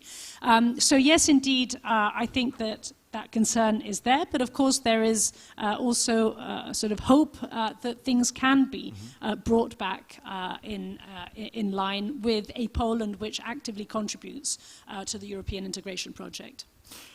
As you saw, I have been asking our participants to pin some probabilities, even in terms of numbers, on certain scenarios. What probability would you give to a scenario in which Poland, the issue of sanctions, or the sanctions procedure, Article 7, is now in the Council of the European Union, which is the the body of ministers of European affairs of member states. How probable do you think it is that until the end of the year there will be a vote on Poland in the Council? Definitely less than 50%. This year, until the end of Yeah. 2018. So I have to ask a follow-up question, why? Because I think it has less to do with Poland and more to do with other member states. Now, let's rewind back to 1994, Austria. Why is it that in the case of Austria, there was a far greater likelihood that things were moving in this direction? Because other member states, and of course there were far fewer back then, had the conviction that this is not something that could happen to them. So the reason why I think this Polish issue is so crucial is for reasons that go well beyond Poland. So in many respects, you know, my low probability is actually, in my view, not a piece of good news. Because I think the resistance coming from other member states is their concern, could this happen to us?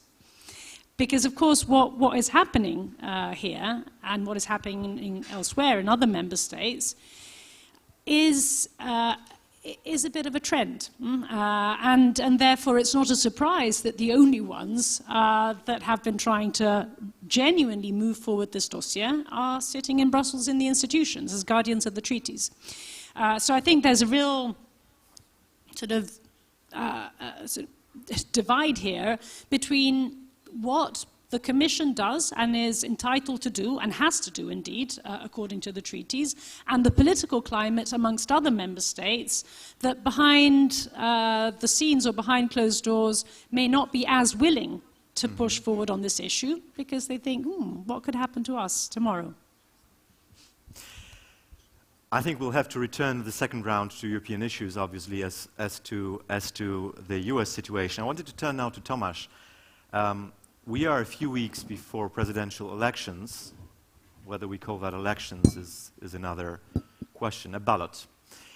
I will not ask you about the probability of Vladimir Putin winning, because that's not really an interesting question. The interesting question is, how will his another term actually shift foreign policy dynamics? What does another term for Putin imply? On the one hand, domestically for Russia, its self-perception, but then on the other hand, for us Europeans who are living on the borders of Russia. I was hoping you would ask about Putin's re-election and the probability. For once, Go I ahead. could actually predict something with reasonable degree of certainty. So I'm sad you took that away.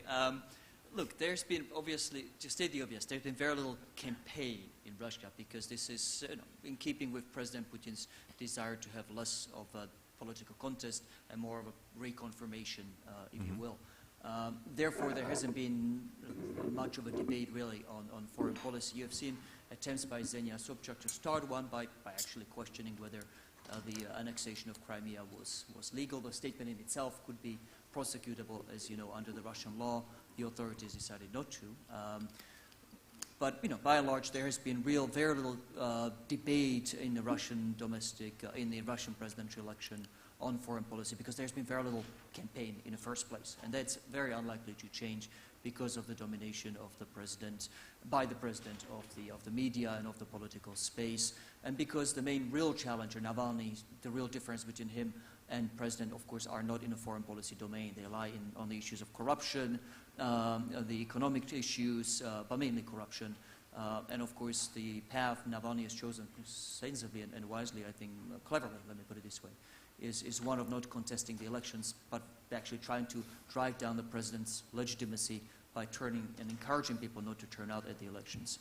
Let me make a somewhat more interesting point, though, perhaps, than the sort of the mechanics of the election, which is that quietly something else and interesting has been happening in Russia that actually predates the presidential elections in the first place.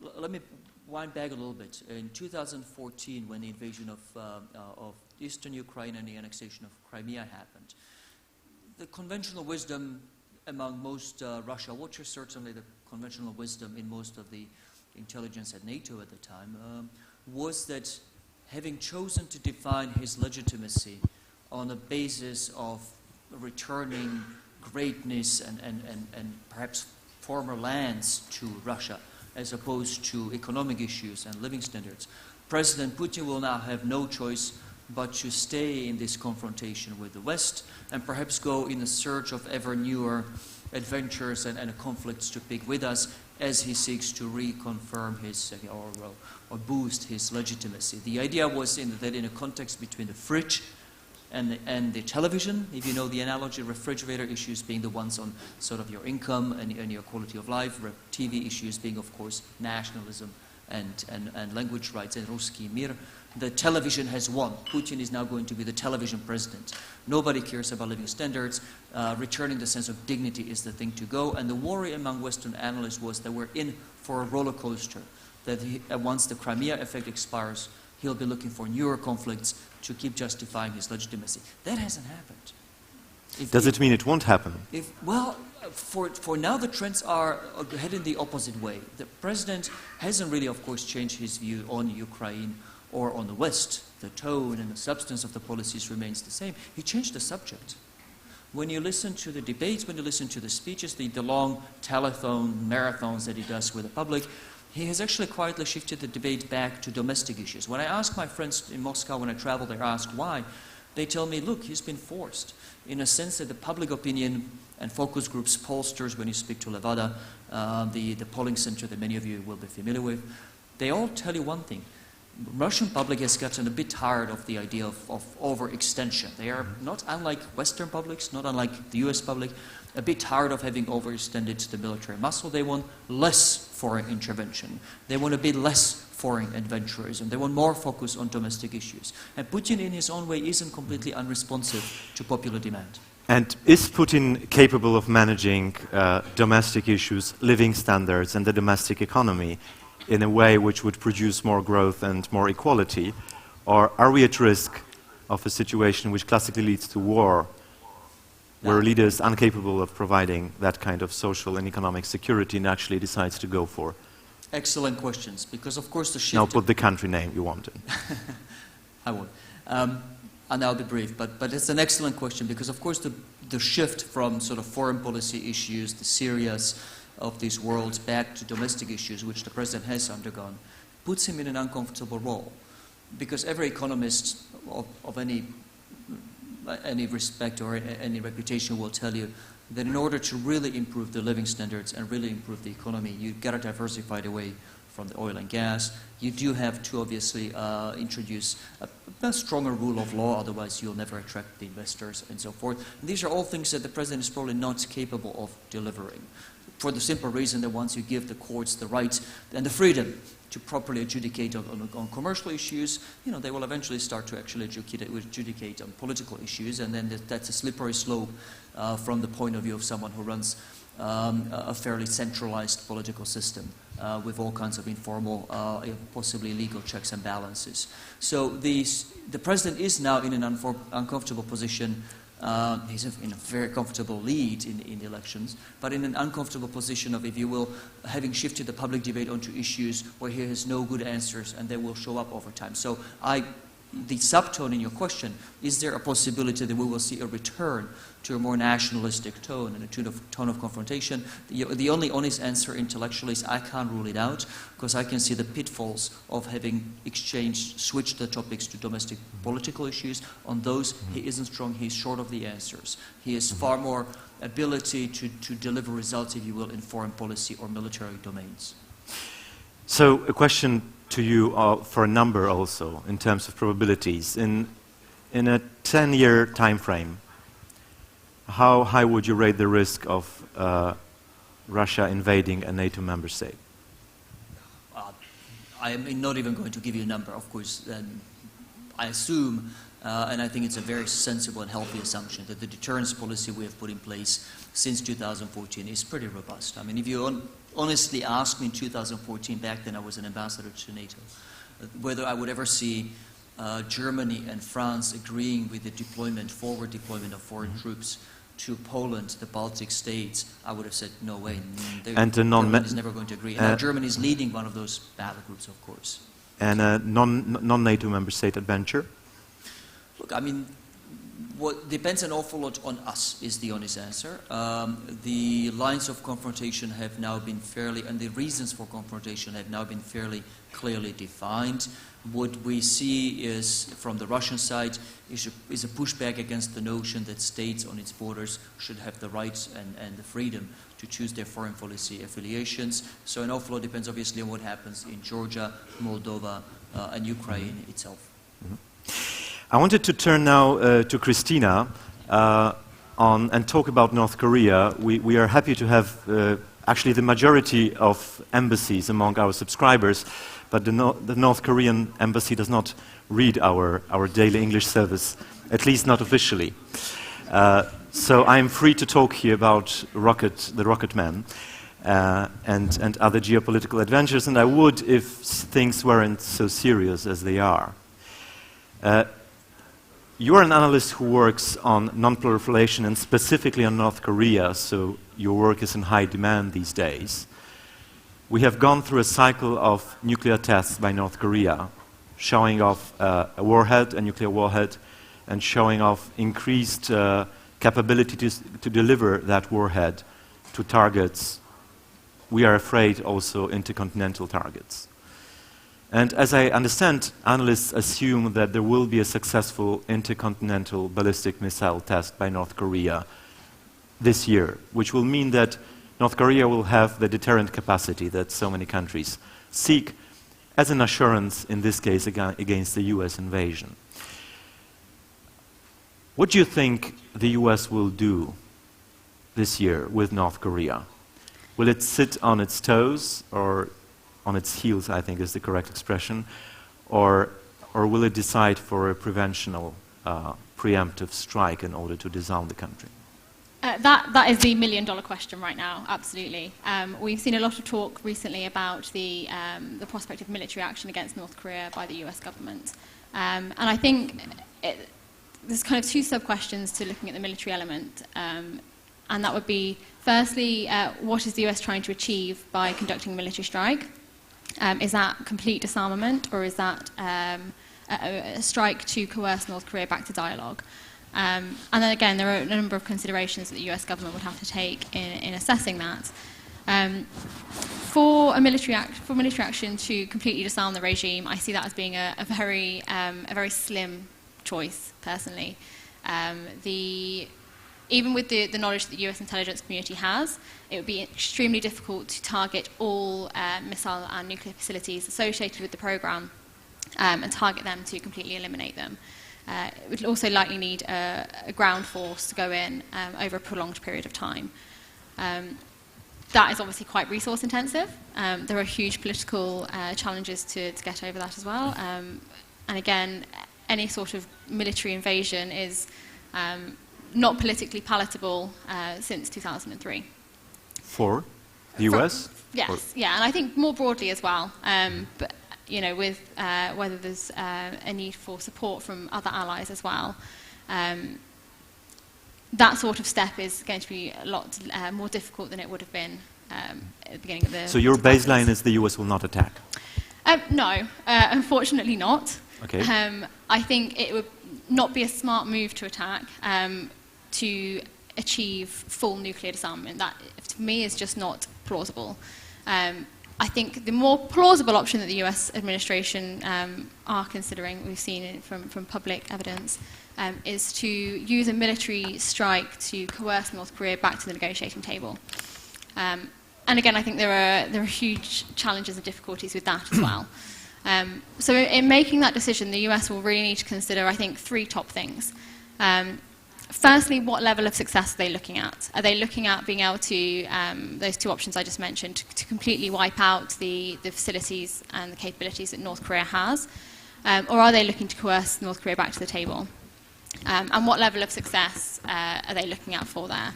Because if you're looking to completely wipe out the facilities, you have to be completely confident that you've targeted everything. So exactly, so North Korea can't reconstitute that capability. I think the second thing that they really would need to consider is what level of risk they would be willing to accept in terms of retaliation. it would be very difficult to see a scenario where the US conducts a military strike against North Korea where zero retaliation happens. That does not mean by any means a nuclear attack by North Korea on the US, on the continental US. I think it's important to remember here the other WMD capabilities of North Korea, so their chemical and biological weapons program as well. And that actually leads me to the third point, would be what risk is the US willing to attribute to its alliance relationships. In any instance, I find it very hard to believe that North Korea would use their nuclear weapons, like I said, to respond to any military strike against the continental US, which leaves the US military bases in the region as the first target. And unfortunately, that means targeting South Korean and Japanese territory. That is something that the US will really have to consider and how they want to take that forward, because as we see the South Korean regime, the South Korean administration right now, they're clearly not on the same path as the US administration. And irrespective of what joint statements say that they are working together and they are on the same page, evidence suggests otherwise. So if the US were to take military action when the South Korean administration is so clearly heading in a different direction and wanting to head in a different direction, it would really undermine that partnership, which is based on deterrence and alliance. When we talk North Korea, we concentrate way too much on the US alone, as if it would be really a matter of the US. It happens in a region where US has presence, but there are plenty of countries there, big countries, important countries. Could you give us a little bit more of a perspective on how countries like China, South Korea, and Japan look at that crisis, and what practical ways they see to actually achieve the result different than military action? Absolutely. So China, we hear a lot about China in the media and the headlines about that they should be doing more to play their role in dealing with the North Korean challenge. They have done a lot over the past year to 18 months, and that is maybe one strength of the US administration, is they have managed to pressure China into enacting sanctions through the UN Security Council that maybe 2-3 years ago we would not have believed that China would have been willing to pass.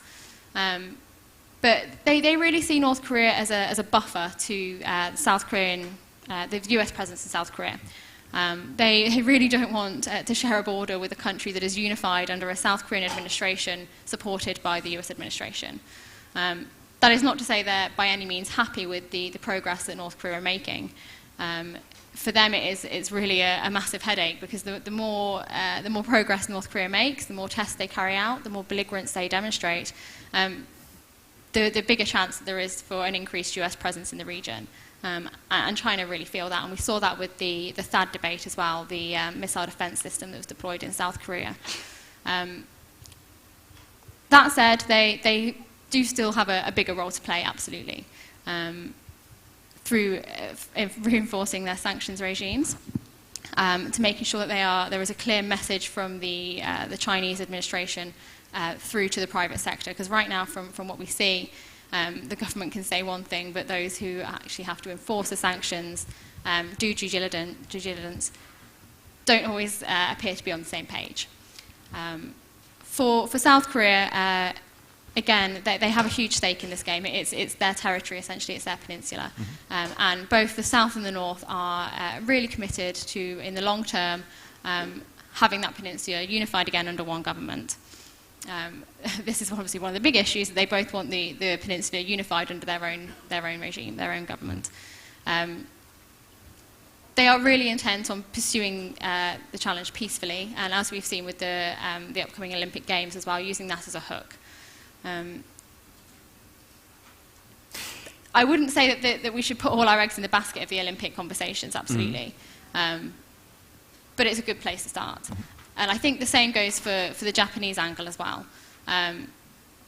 It poses a huge risk to the Japanese. Obviously, having missiles fly over your sovereign territory is a huge risk, and something that any nation state would be uncomfortable with. And I think in looking at some of the proposals that we've seen put forward, primarily a freeze-for-freeze agreement where North Korea would freeze nuclear and missile tests in exchange for South Korea and the US to freeze their joint military exercises, I think that there should be an angle of that as well that also includes the Japanese, because having a missile fly over your territory is essentially a violation of sovereignty. We are not turning to Stephen King, whom I introduced playfully with a reference to the horror writer Stephen King, but I actually wanted to do a serious introduction now, because Stephen published just last year a book called Grave New World, which I highly recommend for you to read, which is a book about the place where we actually are these days in economic and political terms. You're wrapping up Western-made globalization and trying to track a way forward, where you essentially say that the Chinese are really interested in globalization these days, but that doesn't necessarily spell good things for us.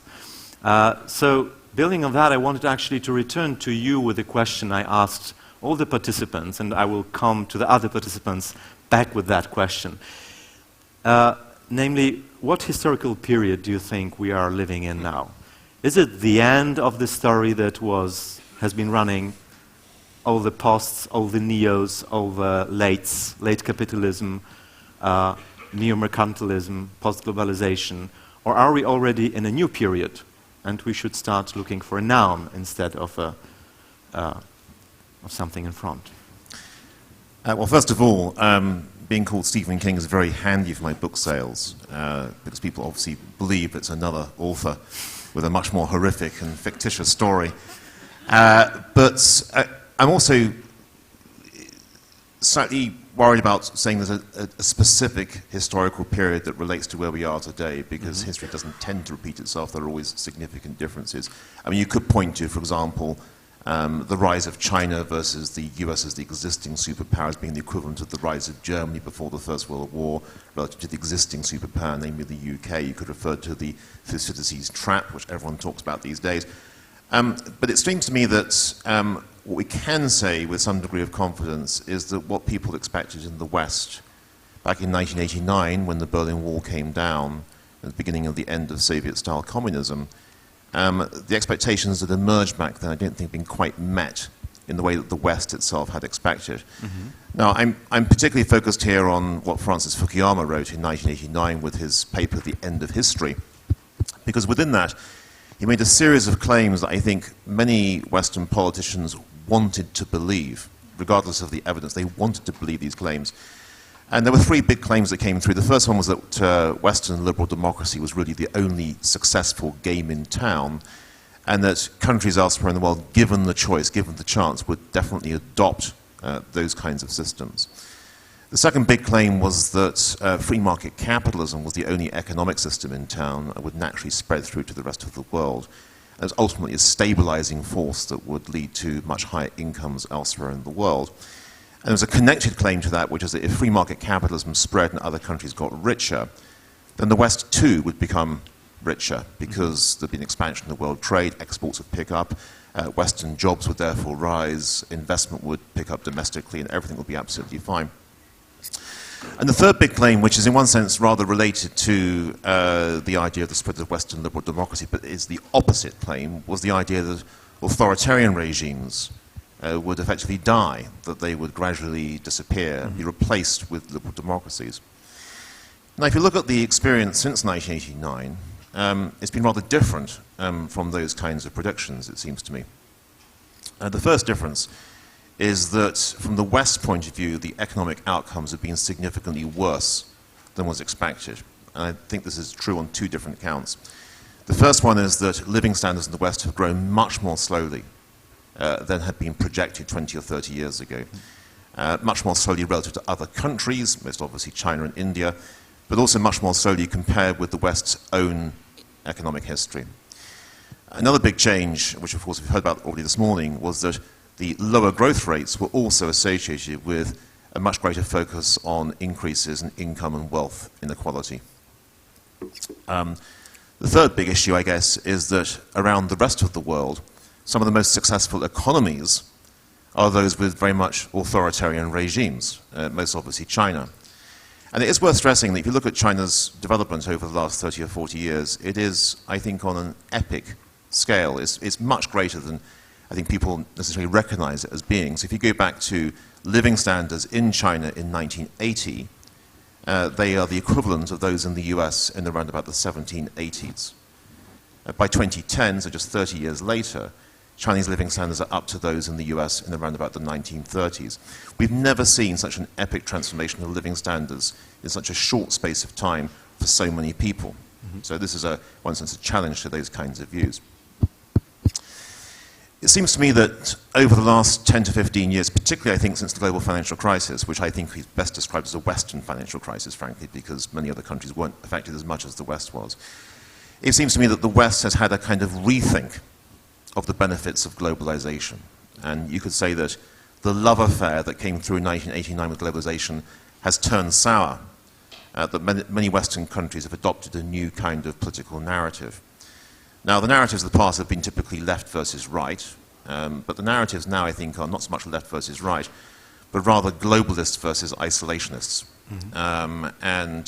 What you can see here is that across and within different political parties, across different parts of the political spectrum, you have more isolationists beginning to come through. So if you take, for example, the US before the last presidential election, I would argue, some people might disagree with this, but although Bernie Sanders and Donald Trump have lots of differences, there was one thing that in one sense united them, which was a suspicion of globalization, a suspicion about what the rest of the world was doing to the US.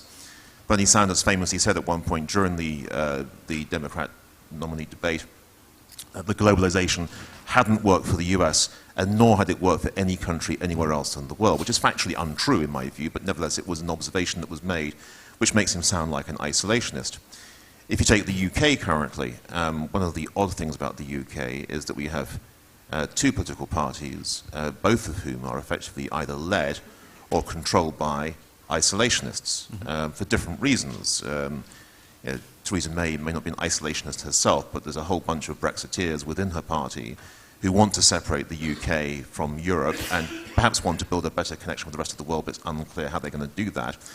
But on the Labour side, Jeremy Corbyn arguably wants to build a socialist utopia behind closed doors within the UK. So they're both isolationist movements. But is it a recoil from globalization, a short-term trend, a short-term tick, or are we really for a long-term isolationist stint in politics?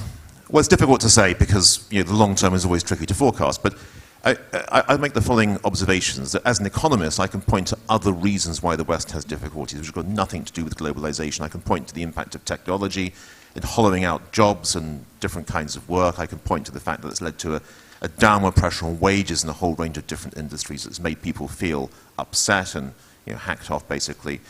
I can point to educational failures in the West. If you look at these PISA tests, which look at... we are polling greatly in PISA tests, so we love PISA tests. Well, that's great. I mean, I'm delighted for you in Poland. But when you look at the UK, it's slumped down the pecking order. You look at the US, it's on some of these measures 40th or 45th worldwide, which is no position for supposedly the world's most powerful nation to be in. It's not something which is particularly good. If you look at social mobility, there's evidence that social mobility has declined over the course of the last few decades. Which in the West? In the West, yes. So when you look at these trends, you might say, okay, there are some fixes for these. We can stop technology from advancing. But that's going to be very difficult and probably not desirable. You can do something on the education front, but you're still left with a lost generation that can't easily break through, having missed out on education over the course of the last few years. Social mobility is also quite difficult to deal with. So what you tend to have is a move towards a simplistic political narrative. And the simplistic political narrative, in my view, is a them and us narrative. It basically says, rather than globalization being a story whereby everyone potentially benefits, which is how people saw it back in 1989, globalization is a threat to people's prosperity in individual countries. So you begin to say that the problems that we have in country A are caused by the behavior of people in country B or C, or citizens in country A who are not in the majority, or whatever it might be. A whole range of different blame games come through. And what it also means is that the international organizations that in one sense set the rules of the game since the end of the Second World War themselves are blamed for the difficulties that begin to emerge. Now, as an economist, again, I would suggest that there are a series of international reforms that one could have which would strengthen the role of international institutions to make the world perhaps a better place. But the irony in one sense is that although I could argue in favor of that, I think the political dynamics within individual Western countries are moving away from the idea of supporting the creation of further international agreements and international institutions. There is, I think, a retreat into the sanctity, the safety of the nation state, And that's something which we know from previous history is rather discouraging. Now, having said all that, it is worth stressing that the difficulties the West have are not really replicated elsewhere in the world. And it seems to me that if you take China as an example, China does want to pick up the baton of globalization. It recognizes the US has possibly dropped it to a certain degree or is less enthusiastic than was the case previously. If you go back to last year's Davos rather than this year's Davos and look at President Xi's speech about the importance of China leading economic globalization, it's all there. The problem, though, is, of course, that you're talking about a country which is authoritarian, not a liberal democracy, leading a different version, if you like, of globalization. And when you have the Chinese version and the American version bumping into each other in different parts of the world, that's where you've got the risk of significant frictions coming through. So I think the Korean story is an interesting part of that story. I understand the argument. The chief point of the argument is that we are out of the driving seat of globalization and we're feeling uncomfortable with that. Not just out of the driving seat, but also a sense that it's no longer working for the West in the way that it was once previously. Yeah. I wanted to bridge from that, because we have been talking about politics, to the global economy. Because politics is turning, some say populist, others say nationalists, others say, in purely descriptive terms, isolationist, as you said. But we are still stuck, or perhaps beneficiaries of a global economic system which is based on trade and the lack of frontiers, which are being now reimposed in people's minds for now, not in geographical terms.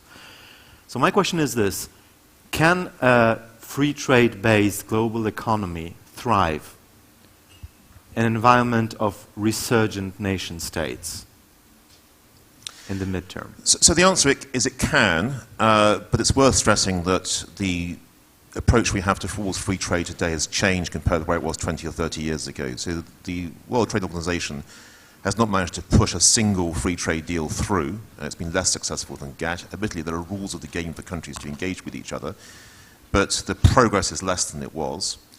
We have the emergence of regional trade deals, which in one sense are a poor cousin of global multilateral trade deals. So the fact that they've emerged as regional trade deals tells you that things have gone into reverse to a certain degree. You have the US particularly pushing for bilateral trade deals of one sort or another, which further undermines the notion of a multilateral deal where there's a rules-based system for everybody. So things can certainly do better. But I think the institutions that we have are not as successful perhaps they might have been 20 or 30 years ago. It's worth going back to the end of the Second World War and what happened in the 50s and 60s, particularly for the developed world. It's a remarkable reduction in tariffs, a remarkable shift in terms of engagement with one another, and the remarkable expansion of bilateral trade flows from country A to country B to country C. It was an extraordinary story. The other thing I'd note is that when it comes to globalization, there's obviously a lot of focus on trade, because it's what people tend to look at generally.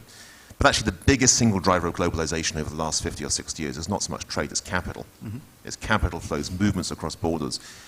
That's still very high currently, but I wonder, as a sort of retreat into the sanctity and safety of the nation state, whether those capital flows, for one reason or another, will be reduced, maybe through regulatory changes, maybe through a distaste for global companies that are seen to be tax dodgers or whatever it might be.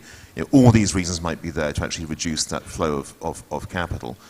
And also a sense that perhaps by reducing that flow of capital, a nation can regain its sovereignty from the rigors or the discipline or the corruption of international capital. Okay, ladies and gentlemen, as promised, we are opening up the debate for your questions and your comments. We're very happy to take them.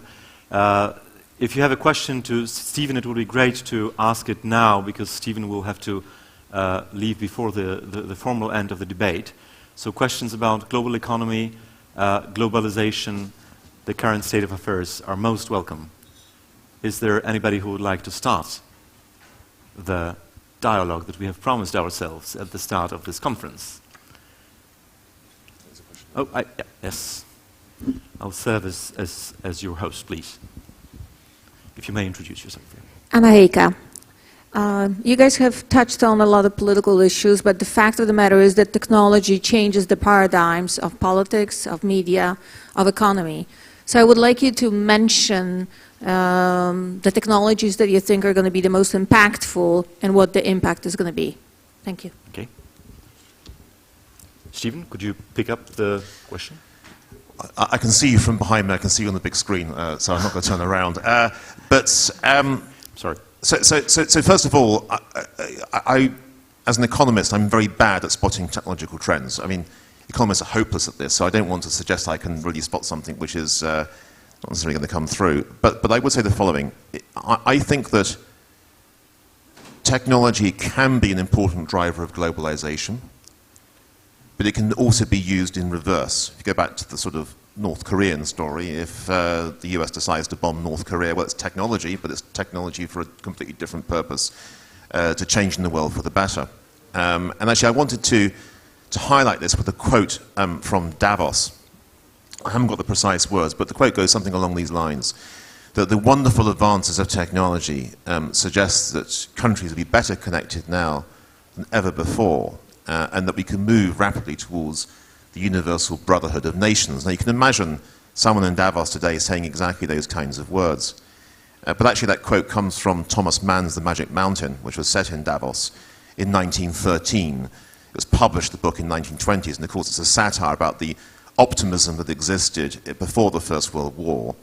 And there was a character called Ludovico Settembrini, who was the character who was, if you like, the tech optimist of his day, who basically argued continuously throughout the book that the world's going to be a great place, even though you, as the reader of the book, know exactly what happens the year after the book is set in. As a modern-day variant of that, it seems to me that one aspect of technology that's often overlooked is the way in which social media has moved us away from truth towards reinforcement of existing beliefs. And that, I think, is quite worrying, A, because it means that political arguments become less based on truth and more about marshalling people to support you, regardless of whether what you're saying is true or not. But also it means that beliefs that hitherto might be regarded as fairly toxic can become increasingly acceptable. So whereas when the internet first came through, people saw this as a way of creating truth, of destroying authoritarianism, of creating a better world, it seems to me that in the social media outlook that we have today, there is more a case of reinforcing existing beliefs rather than necessarily going for truth. And that, I think, is a very frightening trend. I think we have 2 questions registered. A gentleman here, and I will pass on the mic to Hello, Marek Rzutowski, Grayling. I have a rather brief, bold question referring to what Prime Minister Morawiecki was saying. Do you believe the Washington consensus is really that we need a new compact, economic and social compact, to tackle some of the issues that you were referring today? Yeah, we'll take the second one from Michał, and then we'll let Stephen answer. Michał Baranowski, German Marshall Fund of the United States. Thank you very much, and great to see lots of good friends on the panel. Thank you for the very interesting discussion. Well, one sort of general question, and listening to Prime Minister Morawiecki, now listening to you, we are seeing a future that looks quite differently. And I guess one question that, without scaring anyone too much, do you see this transition being a smooth transition, or at your gut level and sort of intellectually, do you see something, well, catastrophic is a little bit strong word, but a quick change to the current international, through the current international system? Connecting it to North Korea, if I just may, we talked about what's going on over there, but it's a question, well, to Natalie and Thomas maybe the most. I mean, if you can connect it to the European security, if something happens there, what do you think would happen here? Thanks. So first of all, on the Washington Consensus, even if one were to believe that the Washington Consensus was still good, you wouldn't dare mention it evermore in polite company, because it's being treated as such a sort of nasty group of values that are damaging for countries in different parts of the world. What I think has particularly changed is a sense of international capital being allocated or misallocated rather than doing good things. And I think the first signs of difficulty with the Washington Consensus, frankly, came through in the 1990s, but not so much in Europe or the US. They came through in Asia with the Asian crisis, which was partly a consequence of liberalization of capital accounts in Asia in the mid-1990s, leading to huge inflows into parts of Asia, which of course became even more rapid outflows when things went wrong. And from that point of view, the international institutions that had originally supported the idea of capital account liberalization have themselves changed their minds. So the IMF, for example, is much less enthusiastic about these sorts of things today than might have been the case back in the 1990s. Part of that, I think, is because some of the Asian countries reimposed capital controls and seem to come out of it pretty well, like, for example, Malaysia.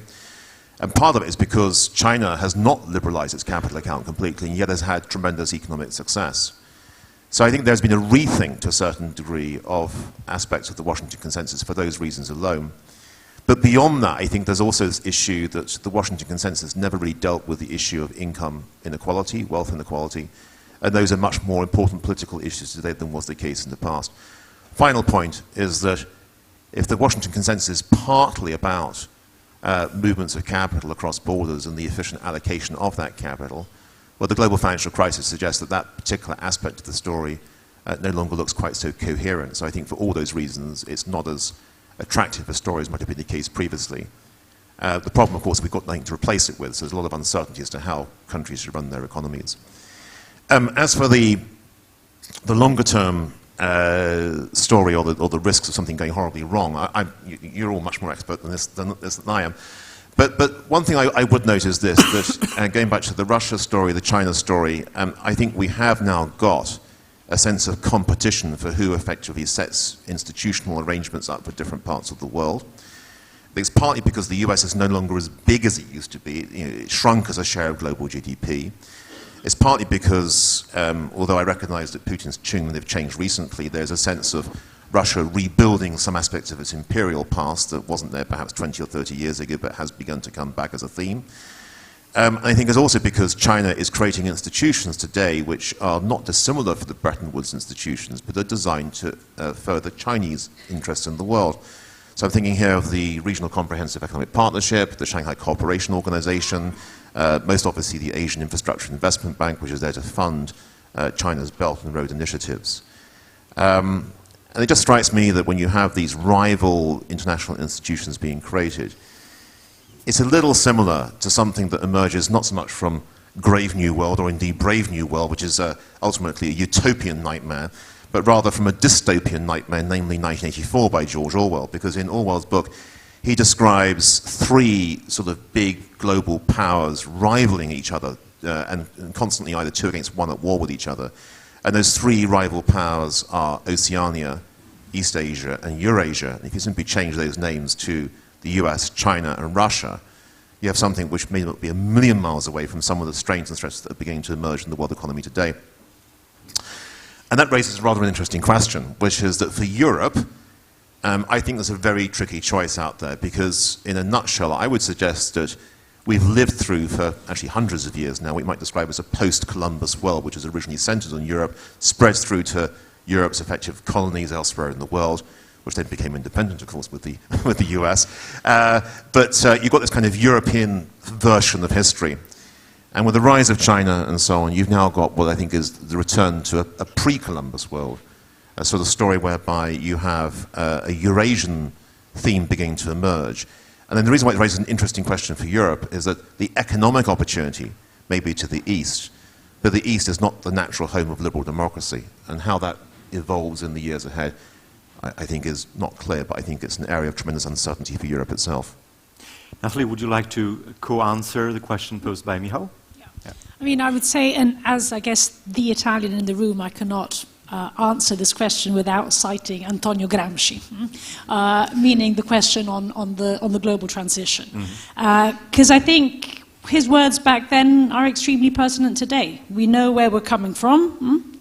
The old order is dying, but we don't know where we're going to. The new order is yet to come into being. And in that transition period of shades of light and shadows is the time of monsters. And I think it's the time of monsters precisely because we know where we're coming from, a particular power configuration at the global level, which in turn led to a particular configuration of rules and norms. I mean, the two cannot be disentangled from one another.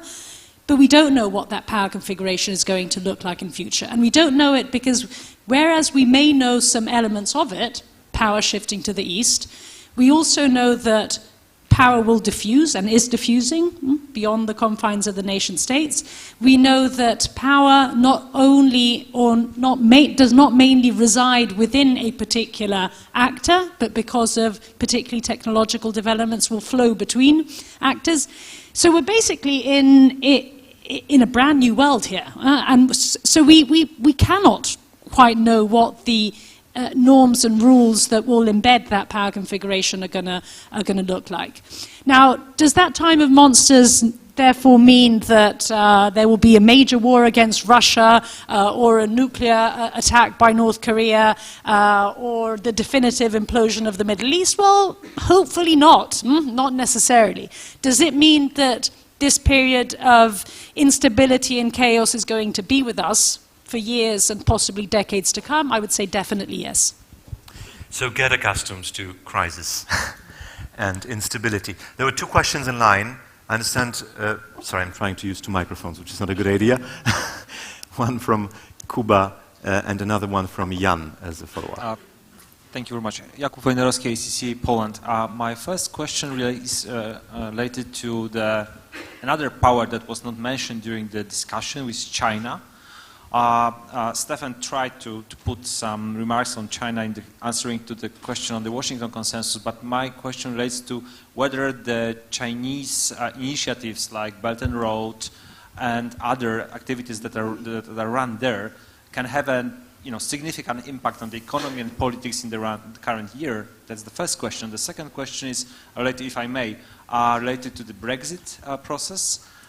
2 months ago, EU and UK agreed to move to the second stage of the negotiations.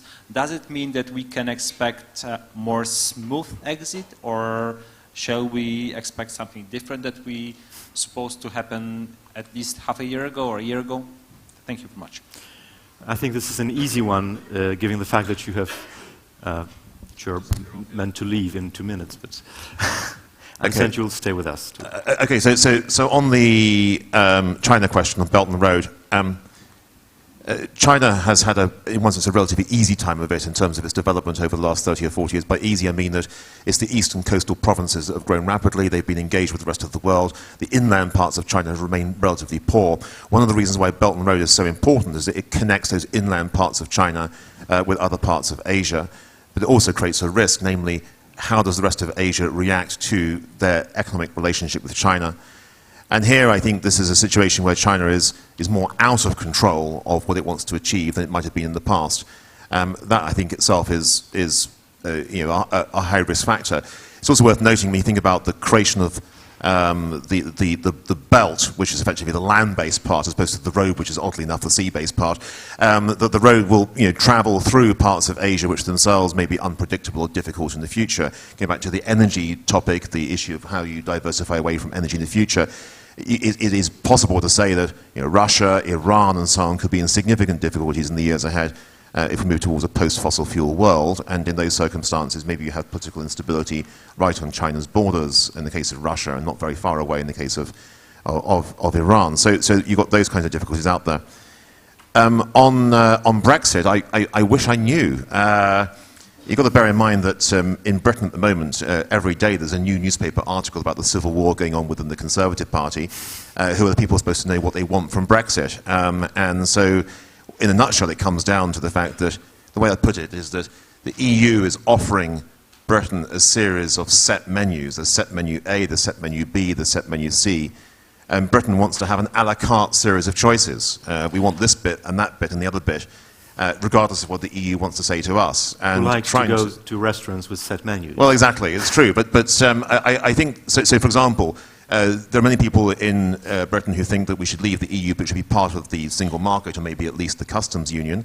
Those who are pure Brexiteers, so to speak, would say, well, if we have that, we can't so easily negotiate trade deals with other parts of the world, so life becomes increasingly uncomfortable. But it also creates problems, of course, if you go for the hard exit, particularly in terms of the border between Northern Ireland and the Republic of Ireland. So each way you look at it, there's a mess. There's a compromise that has to be reached. But each of the people within the party seems unwilling so far to compromise.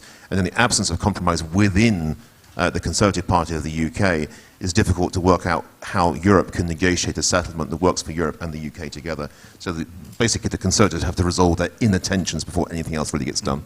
Great. There was a question from Jan. Jan Petrowski, I have a question for Stephen. The one part of the world which has not been mentioned in this conversation is South America. And South America, after being scarred by heterodox economic policies for about a decade, I'm specifically thinking of Argentina and Brazil, they're rediscovering the Washington consensus, and actually quite enthusiastically, and at a time when everybody else is turning away from it. Do you think that there's a chance that other parts of the world, including the West, will rediscover the Washington consensus before it's too late? Well, on Latin America, part of the rediscovery is because they've been through a pretty miserable time over the course of the last few years. But it's worth noting that they also went through miserable times when they adopted the Washington Consensus. There's been ups and downs for Latin America. And going back to your comment specifically in Argentina, the issue with Argentina is not so much what's happened over the last 10 or 20 years, it's rather what's happened over the last 120 or 130 years.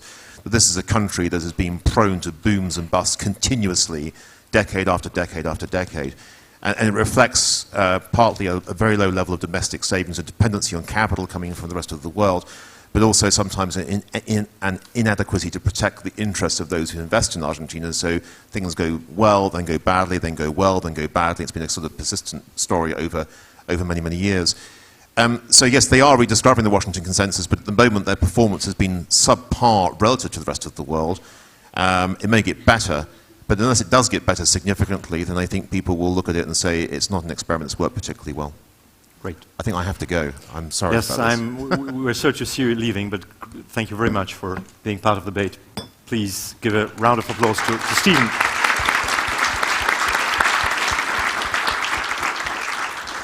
We are very well prepared with our panelists to answer further questions which may arise regarding the EU, the North Korean issue, Trump and the US, and also Russia and security relations.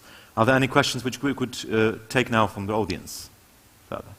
As you take your time to think about further geopolitical questions, I wanted to come back to Nathalie and ask about your home country, which is Italy. Because one of the elections we haven't spoken until now about is the Italian election, which seems to be an important factor in Eurozone discussions on where to go further. Spoil your lunch here. So, since you took a shot at Poland, we now have to take a shot at Italy. Give us a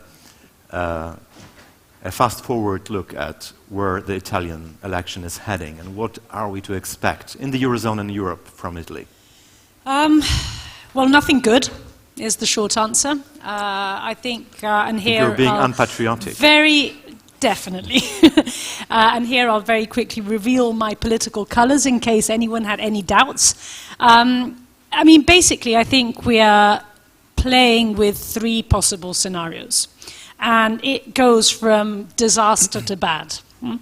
Bad is, brace yourself, a resurrection of Berlusconi. That's the best possible outcome that we can hope for. You said resurrection. A resurrection, okay. Yeah, the phoenix rising from his ashes.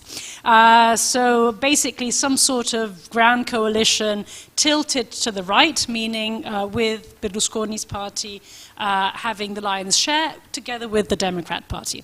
Now that bad scenario is the least likely, in my view. Then you go to what I consider to be the most likely, which is basically a right-wing coalition, which is a coalition with Berlusconi, with the Northern League, and with Fratelli d'Italia, that is basically sort of post-fascist party.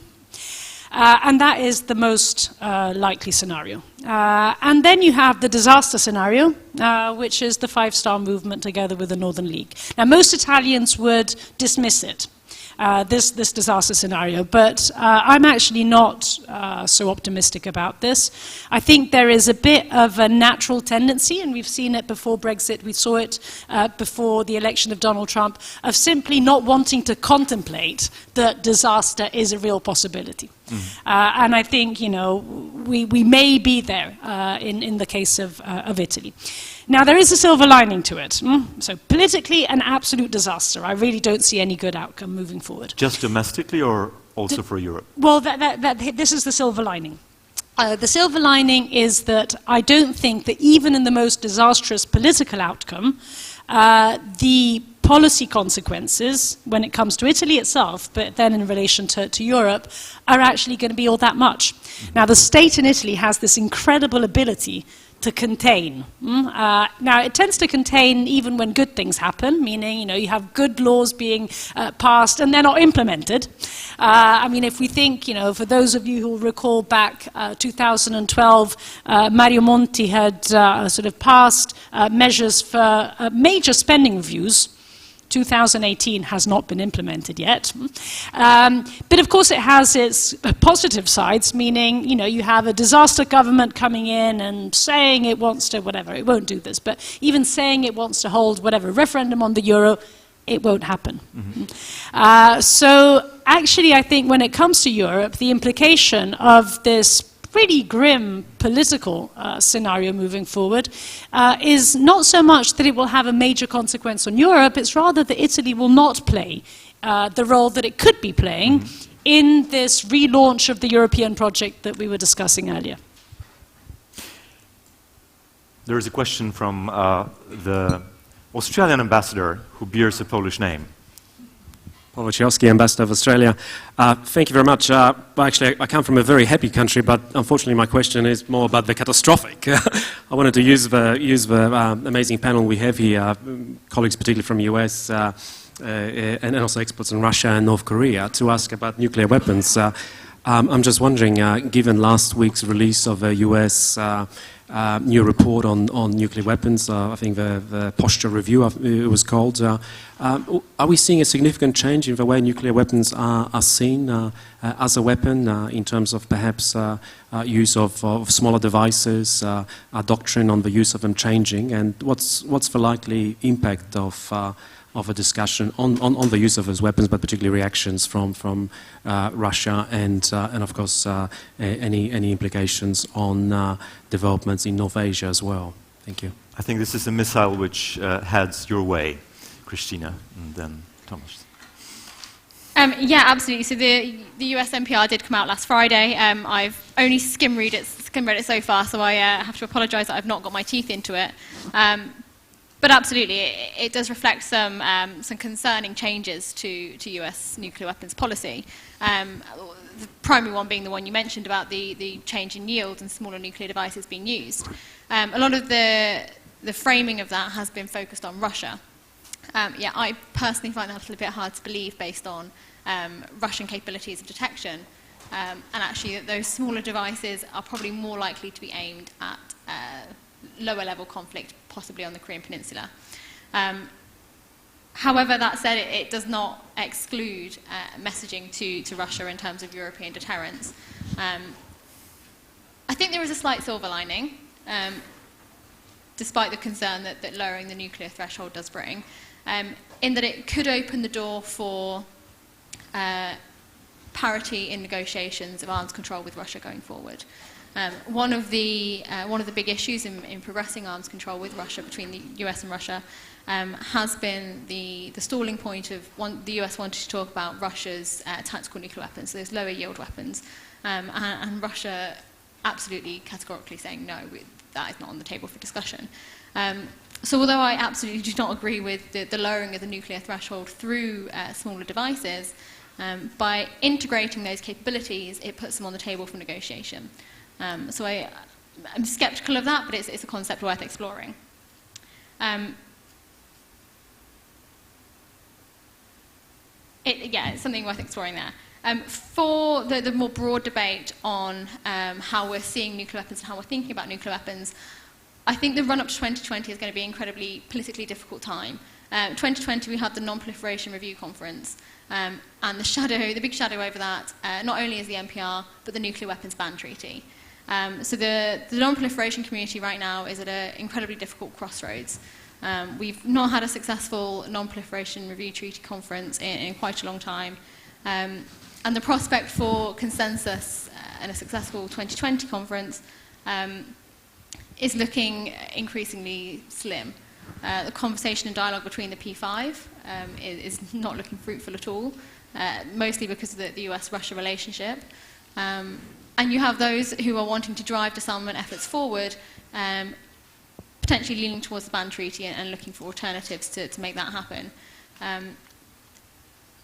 If there is an increased move towards a greater reliance on nuclear weapons in military postures again, that division is only going to become more and more entrenched, which could damage the NPT quite significantly. And then we face the possibility of being left without a forum for genuine disarmament talks in which the P5 members all participate in. Great. Thomas, would you like to follow up on the Russia issue? Well, closer to home, there has been a change in Russian nuclear posture and doctrine, which is alarming. And this is really the one big difference between the old days of the Cold War and this, whatever it is, the relationship we have with Russia now.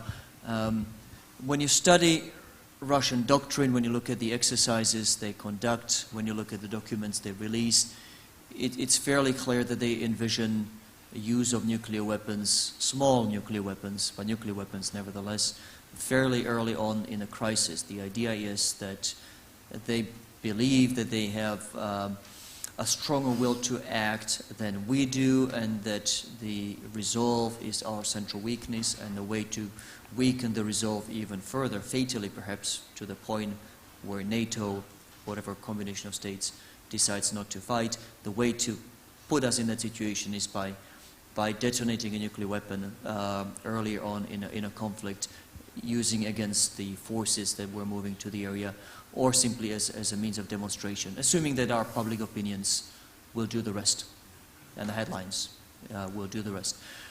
Now that's a really tricky issue for us to wrestle with. It's a very different relationship from the one we had during the Cold War, where both sides essentially, after years of working this through, settled on a use of nuclear weapons that was fairly highly political. I mean, it was basically keeping these large strategic arsenals as a way of making sure they both have a capacity to destroy each other, and thus deterring any sort of a sneak attack. But it was a fairly balanced relationship. This isn't. This is a fundamentally, qualitatively very different one, and coupled with Moscow's unwillingness to engage in any sort of an arms control, because they seem to believe that unpredictability, uncertainty, kicking up dust works for them well. They are weak conventionally so by not disclosing what exactly you have, and by kicking up dust, possibly seeming more bellicose and aggressive than you really are. You throw off the enemy. This particular mindset means that they are not willing to engage in any meaningful arms control debate. So the combination of almost no conversation on what is it actually that they mean to do with the nuclear weapons, us literally leading the tea leaves and analyzing the exercises, and a very strong possibility of a far more aggressive posture on the Russian side is worrisome. Now the US nuclear, and I'll end with this, the US nuclear posture does try to deal with it. It deals with it by essentially, to some extent, mirroring the Russian doctrine by moving or calling for a move towards smaller nuclear weapons. It seems sensible on a first glance. It still doesn't address the question of will. Would you actually use those weapons? Are the Russians wrong to calculate that the public resolve is weaker on our side than theirs? And it doesn't address the question of alliance unity. The United States has moved. We have in NATO a country that has actually agreed to join the negotiations on nuclear disarmament, and that, at least on paper, believes that signing a treaty that completely bans nuclear weapons is the right thing. 2 other countries came close to it, but were talked out of it by the United States in the last moment.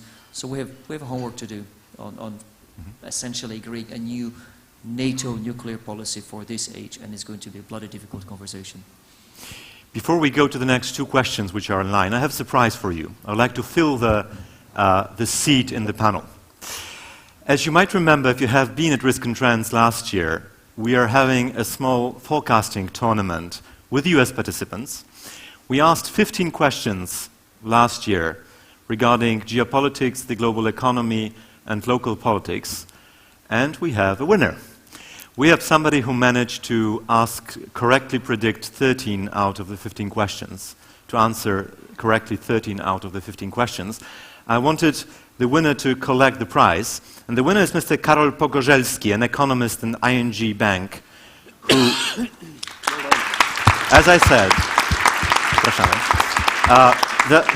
there are three prizes, there are three presents. One is the prize that you get for the best insight for 2017. The second is a subscription to PI Finance, our new service on financial sector. And the third is actually a demand for you to join our panel, please.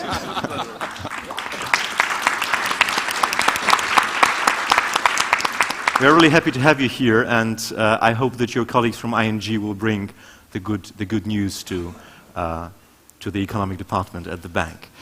We are going to launch another tournament this year, but this will come at the end of the session. But there are two more questions which were in line, and the gentleman here wanted to ask one of them.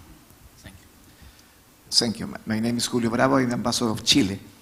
And my question is more related to Secretary Tillerson's trip to Latin America.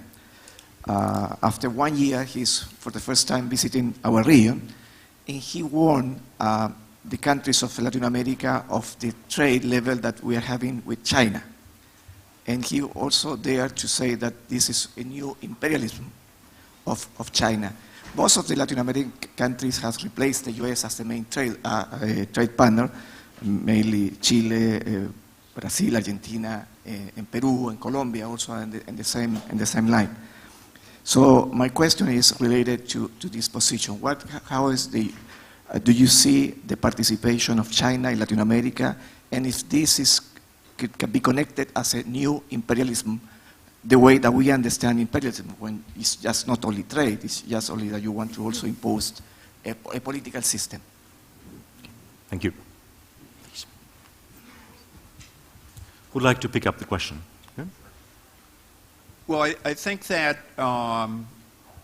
unfortunately, from my perspective, it's no surprise. My comment won't be a surprise that President Trump ran on a very anti-trade platform. It resonated with enough people that he was elected. Although I'd point out that he did not get a plurality of the votes. Secretary Clinton did. I do not see any desire in the administration to pursue free trade, either agreements or the principles of free trade. And that was made clear in the initial days of the administration, pulling out of the Trans-Pacific Partnership, which I think will, it's not much commented on, but I think will go down as one of the first and perhaps larger flaws of policymaking in this administration. The renegotiation of NAFTA, of the North American Free Trade Agreement, which doesn't seem to take into account the many benefits, not just for the people of Mexico and Canada, but people of the United States, particularly the automobile manufacturing sector, but also the stability it's brought to the Mexican economy. So we've had a little bit of gloominess in this panel, and unfortunately, and I wish I could dispel it, but I can't when you ask me about U.S. trade policies, unfortunately. I apologize. So you're looking for a question which will ungloom our debate. Hopefully one will come from Anders Ashlund. Anders Åslund from the Atlantic Council. Listen to Thomas Walaszek, and I completely agree with what you said, but I wanted to draw you out a bit further from your judicious picture. As you rightly pointed out, this does not look good for Russia. And a few points. Nobody expects anything good whatsoever from Putin for his next term. And Putin cannot get people to a mass meeting, while Navalny can get them anywhere at any time. This doesn't look very strong. And this is a kleptocracy. The top of Russia, Putin's cronies, are stealing a few tens of billions of dollars each year. And since there are no property rights in Russia, even for them, they take the money out. There's something like $1 trillion of private Russian assets abroad. And these are essentially in two countries, the United States and the United Kingdom, that allow massive anonymous companies, which makes it potentially weak if these two countries changes their legislation. I thought you were quite judicious also saying that you don't see any immediate war. The Syria war and the war in eastern Ukraine has not got well. But what about withdrawing from Donbass to break up the sanctions that are really hitting Russia now? Can you see something that could come out if you try to speculate a little bit what could be a positive thing coming out of the situation? Thank you. If we may just, since you got quite a big question and a lot, thank you very much. We'll take a second one from the gentleman in the back. Yes, hello, good morning. Ben Palmer, a Brit working for a US defence and security company, Northrop Grumman. I'm afraid I didn't want to, or didn't feel able to lift the gloom. I was going to bring us back to Russia as well. And I think you asked Thomas earlier on to speculate about where we would be in 10 years.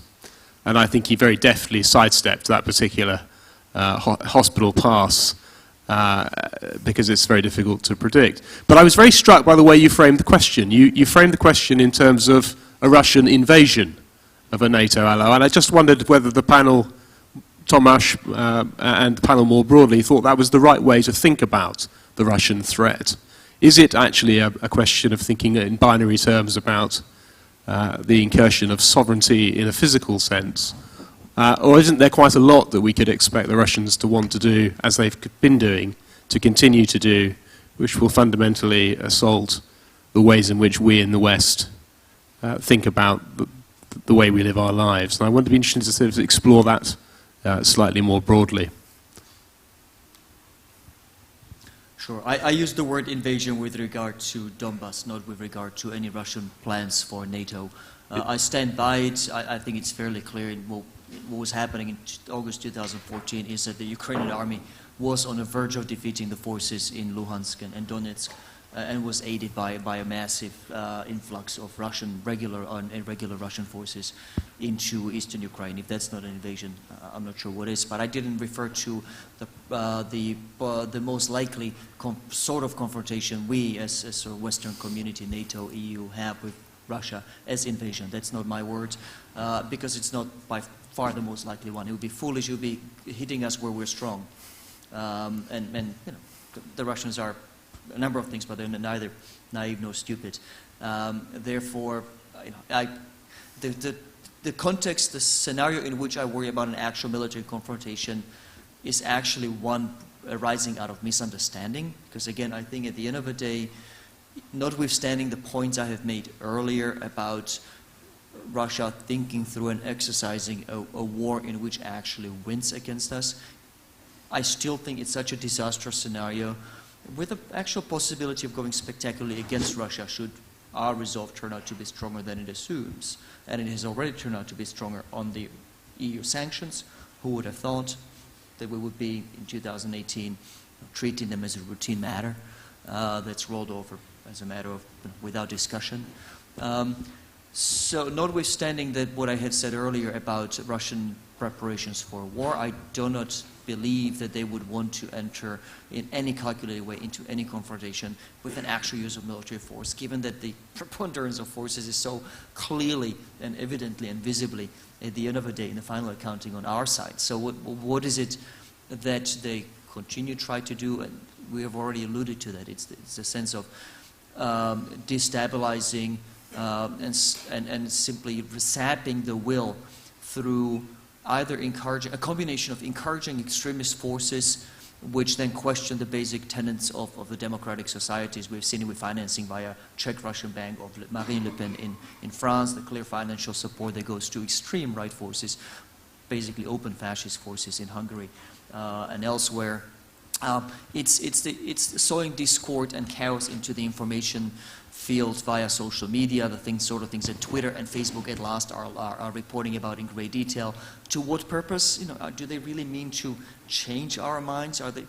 They're not trying to. They're not even attempting to present a different narrative. The idea is simply to sow confusion and to sap the trust and faith that people put in the elites and in the competence of the elites, so that in times of trouble, when the same elites try to rally the publics of their countries into confrontation and mobilization, they'll find out they don't have the support. That's clearly the way conflict will go. It's playing itself out. Military force is the last resort. Russia will be foolish again to hit us. We're strong.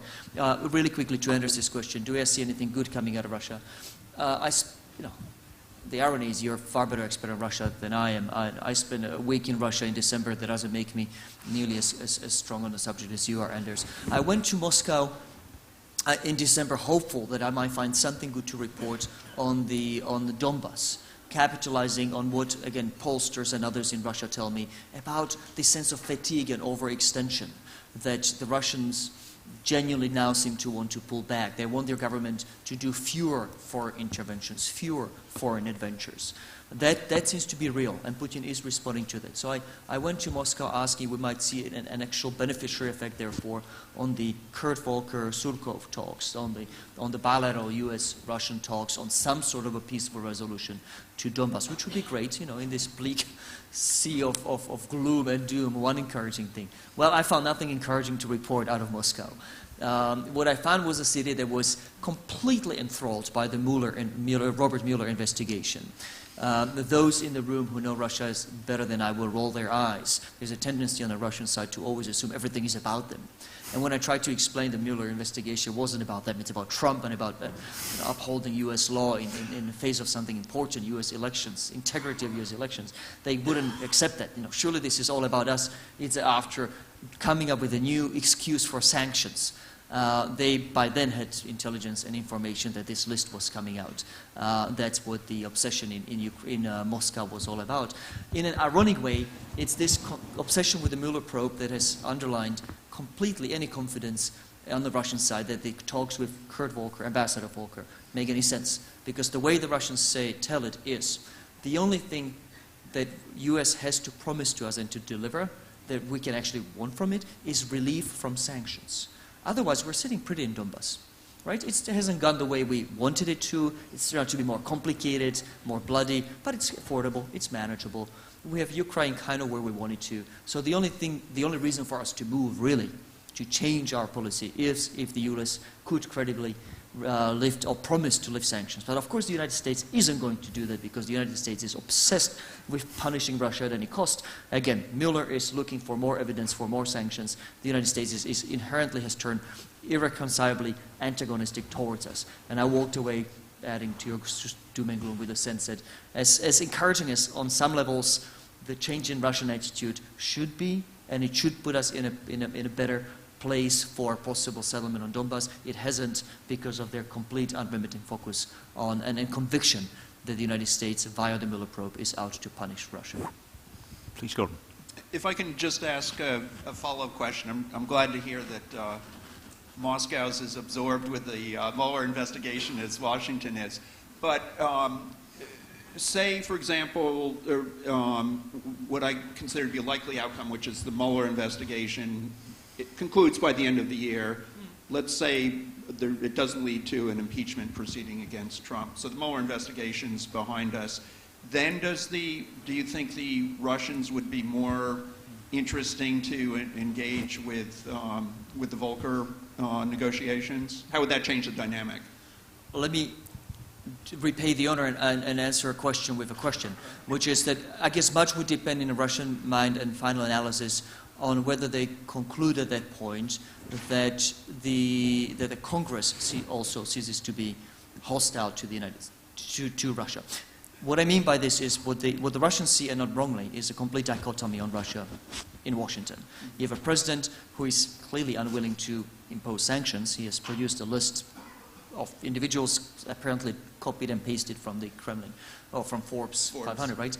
And has refused to back it up with any single steps. of substance and reimposition of sanctions or imposition of new sanctions. What you have also seen, however, Congress suspecting the president of being less than a man of integrity on Russia, actually tightening and putting the president in this trap where if he actually lifts sanctions, they'll be immediately imposed back via a congressional action, which is, of course, far more difficult to lift. From the Russian perspective, and I'm really now speculating, but trying to think as a former negotiator, I would probably want to have some sort of a certainty that if I'm going to engage with Washington seriously, that Congress hasn't changed. It's what the Russians now see as irreconcilably hostile attitude to Moscow. So my question to you is, even if the Mueller probe concludes, even if the president is exonerated, what will the Senate do? What will Senator McCain do? What will Senate Democrats do? Will they change their minds on Russia fundamentally? No, I don't believe so. And I think the president's view on Russia, which you can call it credulous or friendly, whatever adjective you want to use, is an outlier both within the Republican Party and certainly within the Democratic Party. And that's not for partisan reasons. I mean, there are many criticisms of him that may be partisan, but that's not partisan. I mean, Russia's an issue that unites people from the hawkish spectrum in the United States to the more human rights side of the spectrum. So I don't see any change regardless of what the Mueller investigation concludes. I always think that's a great moment when participants in the panel start to self-moderate themselves and ask questions each other. It's not irony, I really like it. It shows that we are in dialogue. Now, ladies and gentlemen, I wanted to come back to you with the simplistic question that I asked at the very beginning. I know experts hate simplistic questions. Could you give, in the fire round that we are entering now, a response to the question, what's the name of the historical period we are in, starting with Gordon? I would say it's the era of the driverless car. Mm-hmm. The reason I use that metaphor is there's a great deal of uncertainty and in some quarters fear about the rise of technology. There's a great deal of concern that we're no longer in concern of our destinies. I think we see that in areas as disparate as the rise of nativism in some countries, the rise of religious fundamentalism, and other phenomena where people no longer feel that they control their own destinies the way they used to. Driverless cars. I'm going to echo that a little bit, and I would say it's the wilderness period. I feel like we're in a time where a certain portion of the society, and I think maybe it's generational, are trying to push in one direction, and those who are still clinging on to maybe the past 2 decades are trying to pull back. And you know, whether it's state-based, intergovernmental organizations, NGOs, there seems to be a bit of a mishmash in the middle of not really knowing what direction we're going in, and we're still trying to figure out together, hopefully, how we can collectively move forward and get through the challenges that we're facing now. Could you just repeat the phrase that you used because I didn't get it? Wilderness. Wilderness, okay. The area of wilderness. Well, I may have misunderstood. I thought you were asking for a historical metaphor, as in what's this 2018 like? And the only obvious answer is it's like, I think the closest metaphor is the Russian Revolution of 1918. What I don't know is whether we're in February 1918 or in October 1918, to use the Russian calendar. And where we are sitting in and where we're Moscow. sitting. And to develop that in 10 seconds or less, well, maybe a little more, is, you know, there's been a revolution in the sense that a lot of the assumptions we took completely for granted 10, 11 years ago, that, you know, the West will continue to grow and remain dominant, the rest will become like us. Prosperity, democracy, stability in Europe will continue to enlarge. We will all get richer, and the wealth will trickle down from the top eventually to the rest of us. A lot of those are now gone. What you see is a lot of quackery, a lot of snake oil salesmen trying to sell their own prescriptions and to sell revolutionary ideas that don't work. I don't know whether we'll have the common sense and the wherewithal, and whether the elites have enough, and whether the whole simple idea of knowledge and wisdom and expertise has enough remaining traction to make the case that just because your car has broken down, you don't go back to horses. You fix the car.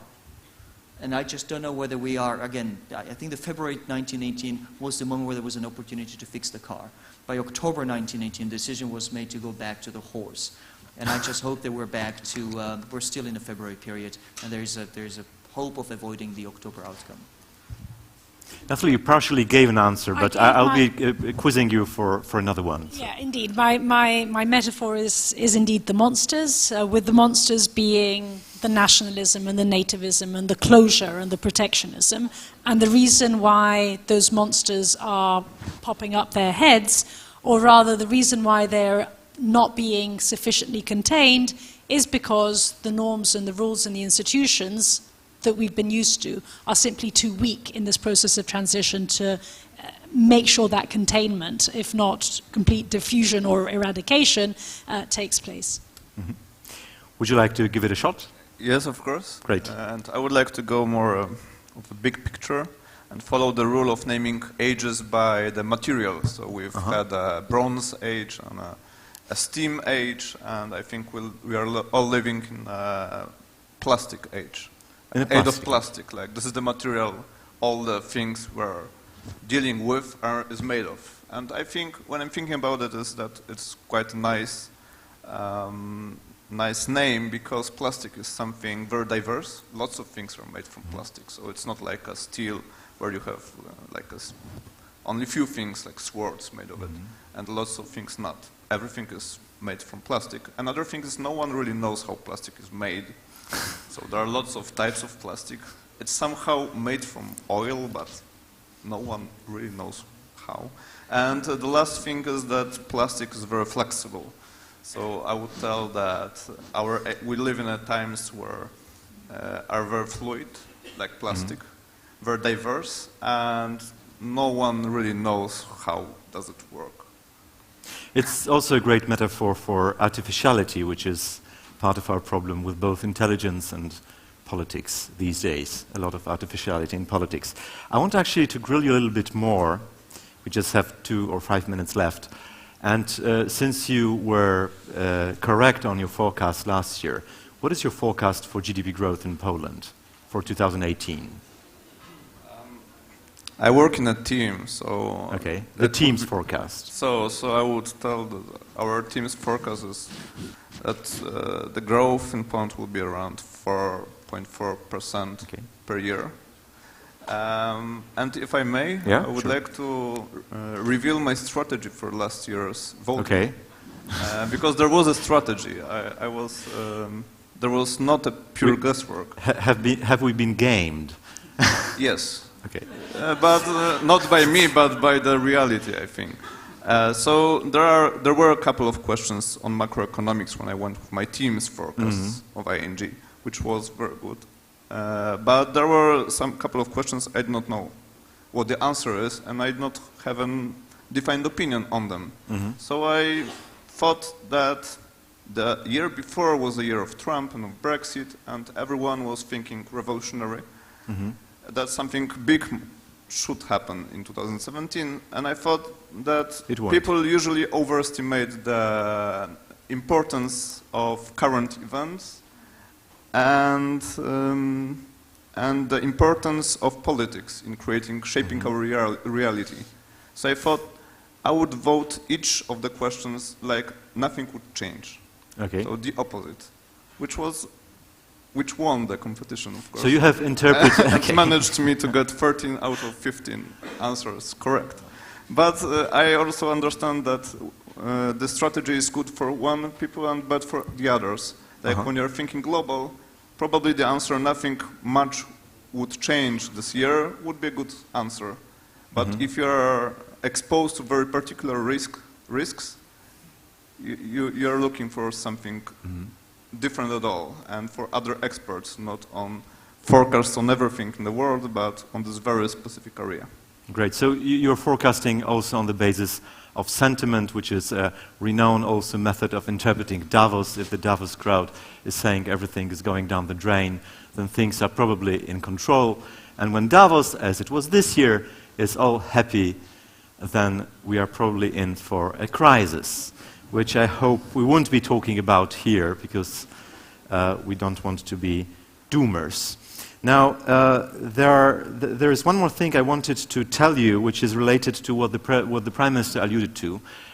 Yes, we have published last year a very interesting report on EU competition and the way that different countries are being treated by European institutions. I haven't written that report myself, just for the record, as the Prime Minister implied. It was written by our research team on commission from Fakro, a Polish company, who asked us to review the way that the European Commission is treating companies from different member states. So I very strongly recommend you to download that report. It's both in Polish and in English. It should be, I think, today, our IT programmer says it is already on the website. So even if you are not a subscriber of Polityki Insight, you can go to politykiinsight.pl, then go to EN if you prefer English, and download the report in order to review it for yourself. It is part of our tailored research offering that we have for companies who would like to do some research with us. Now, I wanted you to all to ask you all to give a warm round of applause for our brilliant panelists.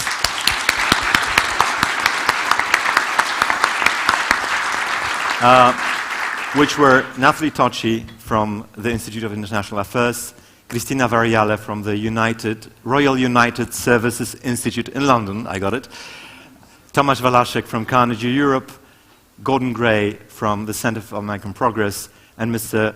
Karol Pogorzelski from ING, and Stephen King, who left earlier, but I think who really had plenty of time to talk to you today.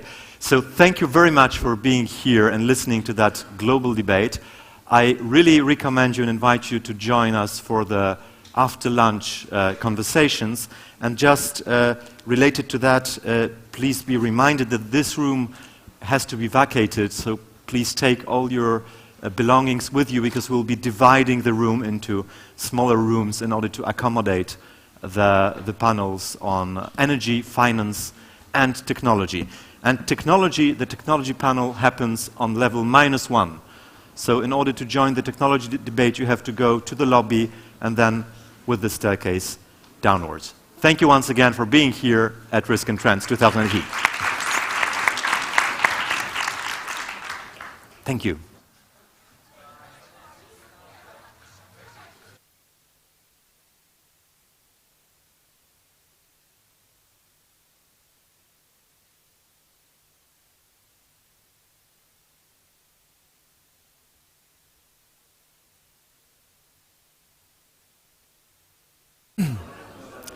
Ladies and gentlemen, I made one very small omission, which is pretty important.